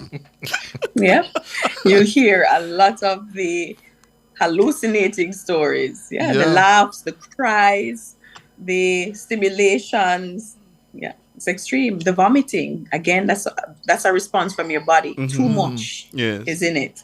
So it's trying to detoxify, but it's also trying to get rid of any excess that has not passed the stomach. Oh. Yeah. All right. So I look like I look it in that I just laugh. I did a laugh. Laugh it off. And you had one cookie. Well, it was more than one. Oh, fair. It was more than one. 630-9371-24 Those are the numbers to call. We're talking about cannabis, yes, and all the ways it can be used medicinally, and also the ways you can abuse it and the effects of that. Doc, cancer. I've heard people say, there's research that suggests that it can have some effect on cancer treatment. Yes. True? True.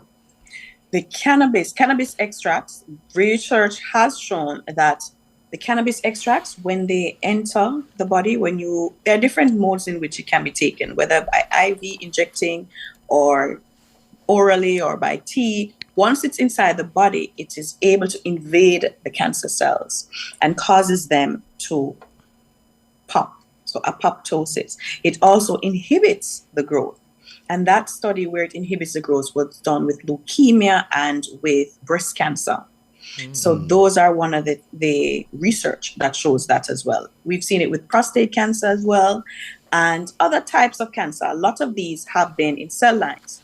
Some of the research in clinical studies with humans have looked at the effect post-cancer treatment and how does it help with nausea, with pain, with dizziness, and some of the after effects that you'll normally experience, the symptoms. It helps to alleviate and reduce the overall symptom, so to speak. So yeah, it has shown significant effect. Just to add quickly with cancer research, medicinal research with cancer, what we're seeing is, and a lot of studies show, the ratio in which the cannabinoids, so the THC, affects different types of cancer cells at a different rate. So it's very good overall, but then you say, all right, a ratio of 60 to 40 works good for this type of cancer, or 30 to 70, or the cannabinoids by itself is also effective in getting rid of or inhibiting cancer growth. Brandon Ormsby on YouTube, another experience for you, Doc. My grandpa boiled it and gave me when I was going UA, and I memorized one entire book of notes. Yeah. So it aids in memory? Or you just high? Again, different effect on the central nervous system. That's good. Someone else page. Someone else is asking whether it can trigger mental illnesses, such as schizophrenia. Yes. And that's one of the things, especially with youth. It can be significantly debilitating. It does affect the nerves and reasoning, and it can cause significant loss. So you've seen a lot of students move from A students, B students, or functioning students, and then once they start the practice of cannabis use, they're not performing as much as they used to, because their cognitive skills have been reduced. So it can definitely affect mental health, and especially for youth. In a situation like that, can it be reversed? Can those effects be reversed? Yes, you have that withdrawal period. And the more you get through detox and remove yourself from the situation. So no smoking, no drinking the tea, no exposure. So remove it from the system. You can get your charcoal, activated charcoal. That also helps to remove toxins from the body. You can try to get coconut water with some lime juice, right? Have those, flush the system. Have other herbal teas that help with the kidney and the liver function, such as your bitters. Get some of your rice bitters, drink some of those teas. And you have formal areas or centers that you can go through withdrawal therapy, because it depends on how long they've had it as well. Addiction is a major part of what cannabis has, and also how it affects the central nervous system. And usually, how long does it stay in the body? The half-life, it can last for a couple hours. So it can last up to 24. So I would say between 8 and 24 hours, different persons, different quantities, and how quickly the body detoxifies it. Now, if you have a lot more fat, you can have some of it staying longer if you have a high dose as well, because it has a lot of polyunsaturated fats that it can linger and stay within the body. Yeah. All right, we have another caller for you, Dr. Daly, East Central. Good evening, East Central. Good evening, Mr. Hughes. Good evening. Yes, good. Mr. Hughes, I have a little problem, so I have to ask the doctor. It's a personal problem, doctor. Yes. Sometimes when I find it difficult to maintain the natural life of discipline in terms of, I normally eat, and when I eat at night, I think I eat too much food and it intends to choke me at night.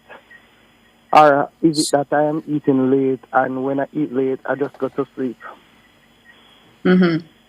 So what you said happened? You eat late, and then it No, does what? as in a time like now, I am now eating some cow foot and breadfruit. That's for my dinner now, and I find it difficult because after eating this dinner now, I'm not going to go back on the road now or go walk out, or nothing.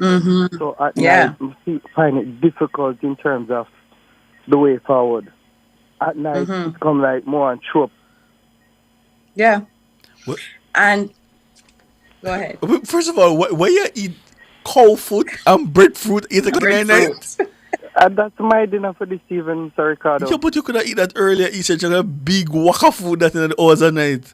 But I did on the road, and I just come home. My missus cookie for me, so me just, because she did ask me from yesterday what more for dinner today. I'm tell her. Yeah. So what kind of breadfruit?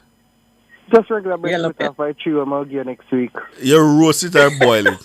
No, boil it. Boil it, okay. Well, all right. That is exactly what's happening because our digestive system at night wants to know rest. So when you eat a meal late, your body is now digesting the meal. And it takes 2 hours minimum for your full meal to digest. And just let's say a 1 plate of food. It takes 2 hours for it to get out of the stomach. The small intestine, large intestine goes into the body. So if you go to sleep before that period, you will find discomfort. So what I'd advise is reduce the amount you eat when you're eating late, right? If you're not going to be active after, reduce the amount you eat. Try not to go and sleep yet. So get your body stimulated. Try to have some herbal tea before or after the meal as well. So again, to stimulate your digestive system. And try to walk. You can put some in your mouth, walk. It helps to speed up digestion and causes some of the food to go down faster as well. So try to walk, get a peace walk. I know we usually say sit down and eat, but especially late at night, try to keep moving and get the food going down and reduce the size. As you're speaking, I am now looking at the fever glass. The fever glass could help digest the tea. Yeah. Okay, so have some fever grass after and help with the digestion. After this meal now, I'll take the fever grass within the next half hour because I am not going on the road back for this evening. Yeah, so hopefully that works for me. Yes, and try to wait before you go and sleep. Try at least 1 hour. Get it out of the stomach because that's where the highest discomfort will come from. All right, then. Thank you very much. So how much piece of breadfruit in your plate? 3 pieces and 4 pieces of coffee. 4 pieces of coffee, that woolly for gravy though. Juicy. You know what I'm going to do, Mr. Ricardo? I crush out the breadfruit and the gravy. That gravy. Sweet, man. Yeah. I know the way there, East Central. Yeah, but I know the way there. All right, keep moving. But when you hear the doc say, you can't eat so much so late East Central. I was speaking, she just bring me a glass of ice water. No, tell her make you a cup of tea. Yes, some tea, man. Yes, cup of tea. And you don't need the sugar because you have enough carbs to go and for the body to absorb. No. All right, East Central. All right, then. Take care. All right, thank you. Okay, good.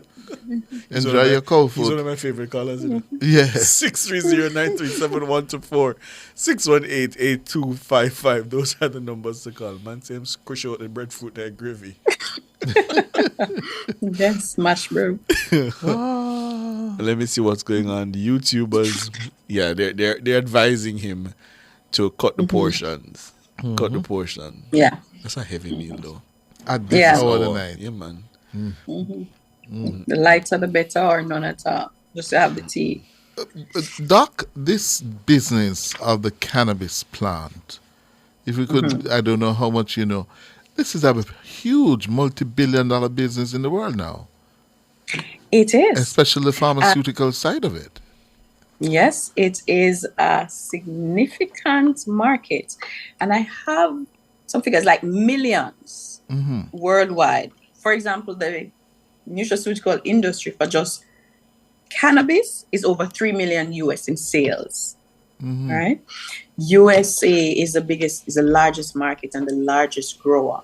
And it has the potential to, for example, to surpass its value of 435 billion. Yeah.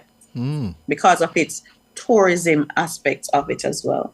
So it's a huge industry, medicinally and tourist-wise. Let's see if we can squeeze in another caller. Omar is on the line for you, Doc. Good evening, Omar. Hi, please. Good evening, Doc. Good evening. Good evening, Omar. The one thing I know, I've drunk the wheat tea several times, and once you do it with milk, I realize that where there's a lot of fat content, that's where you get the high. Because I later found out that the THC is fat soluble, so you tend to get a higher potency when you use milk. Probably that's why the man who called earlier about doing it with coconut milk was climbing the side of the house. Yep, that is exactly it. By just eating it, the fat. So I usually boil the weed, add a half teaspoon of margarine, so we can just add some sugar, and that's how I drink it at night. With adding margarine. Yeah. So you pull out some more. Yeah. Yeah. You get more THC going into the tea. And what impact does it have on you, caller? Well, it's good for your little aches and pains in the knees, back, headache. It's good for pain. That's one thing I'm sure of. But on you personally, apart from it soothes the it gives pain? you a little high. I mean, in the first instance when I just started it, I felt like the bed was, going up in the air with me. But after you get it used to it, your system gets used to it. So I didn't have that effect anymore. Okay. But definitely, where pain is concerned, there's no need for painkillers when you're not having major pains. You look at aches and pains, it deals with it very good. You wake up feeling quite refreshed and relaxed. Okay. Good. Yeah. So that works for you? That works. That's good. It does. Good. Yes. All right. Thank you. Thank you, Omar. Thank you. Yes. Good. Well, Doc, that's where we're going to leave it this evening. We're out of time. It went very quickly. Went very quickly, yes. Dr. Denise Daly with another edition of Nature's Remedies. Thank you so much, Doc. Yeah. Thanks to our callers. Welcome, man. Yes, thanks to our callers, our YouTubers, our WhatsAppers, and our tweets. See you next Tuesday, Dr. Daly. Bye, and take care. Thank you. Right, have a good night. You too. Night. Good. Thanks to our producer.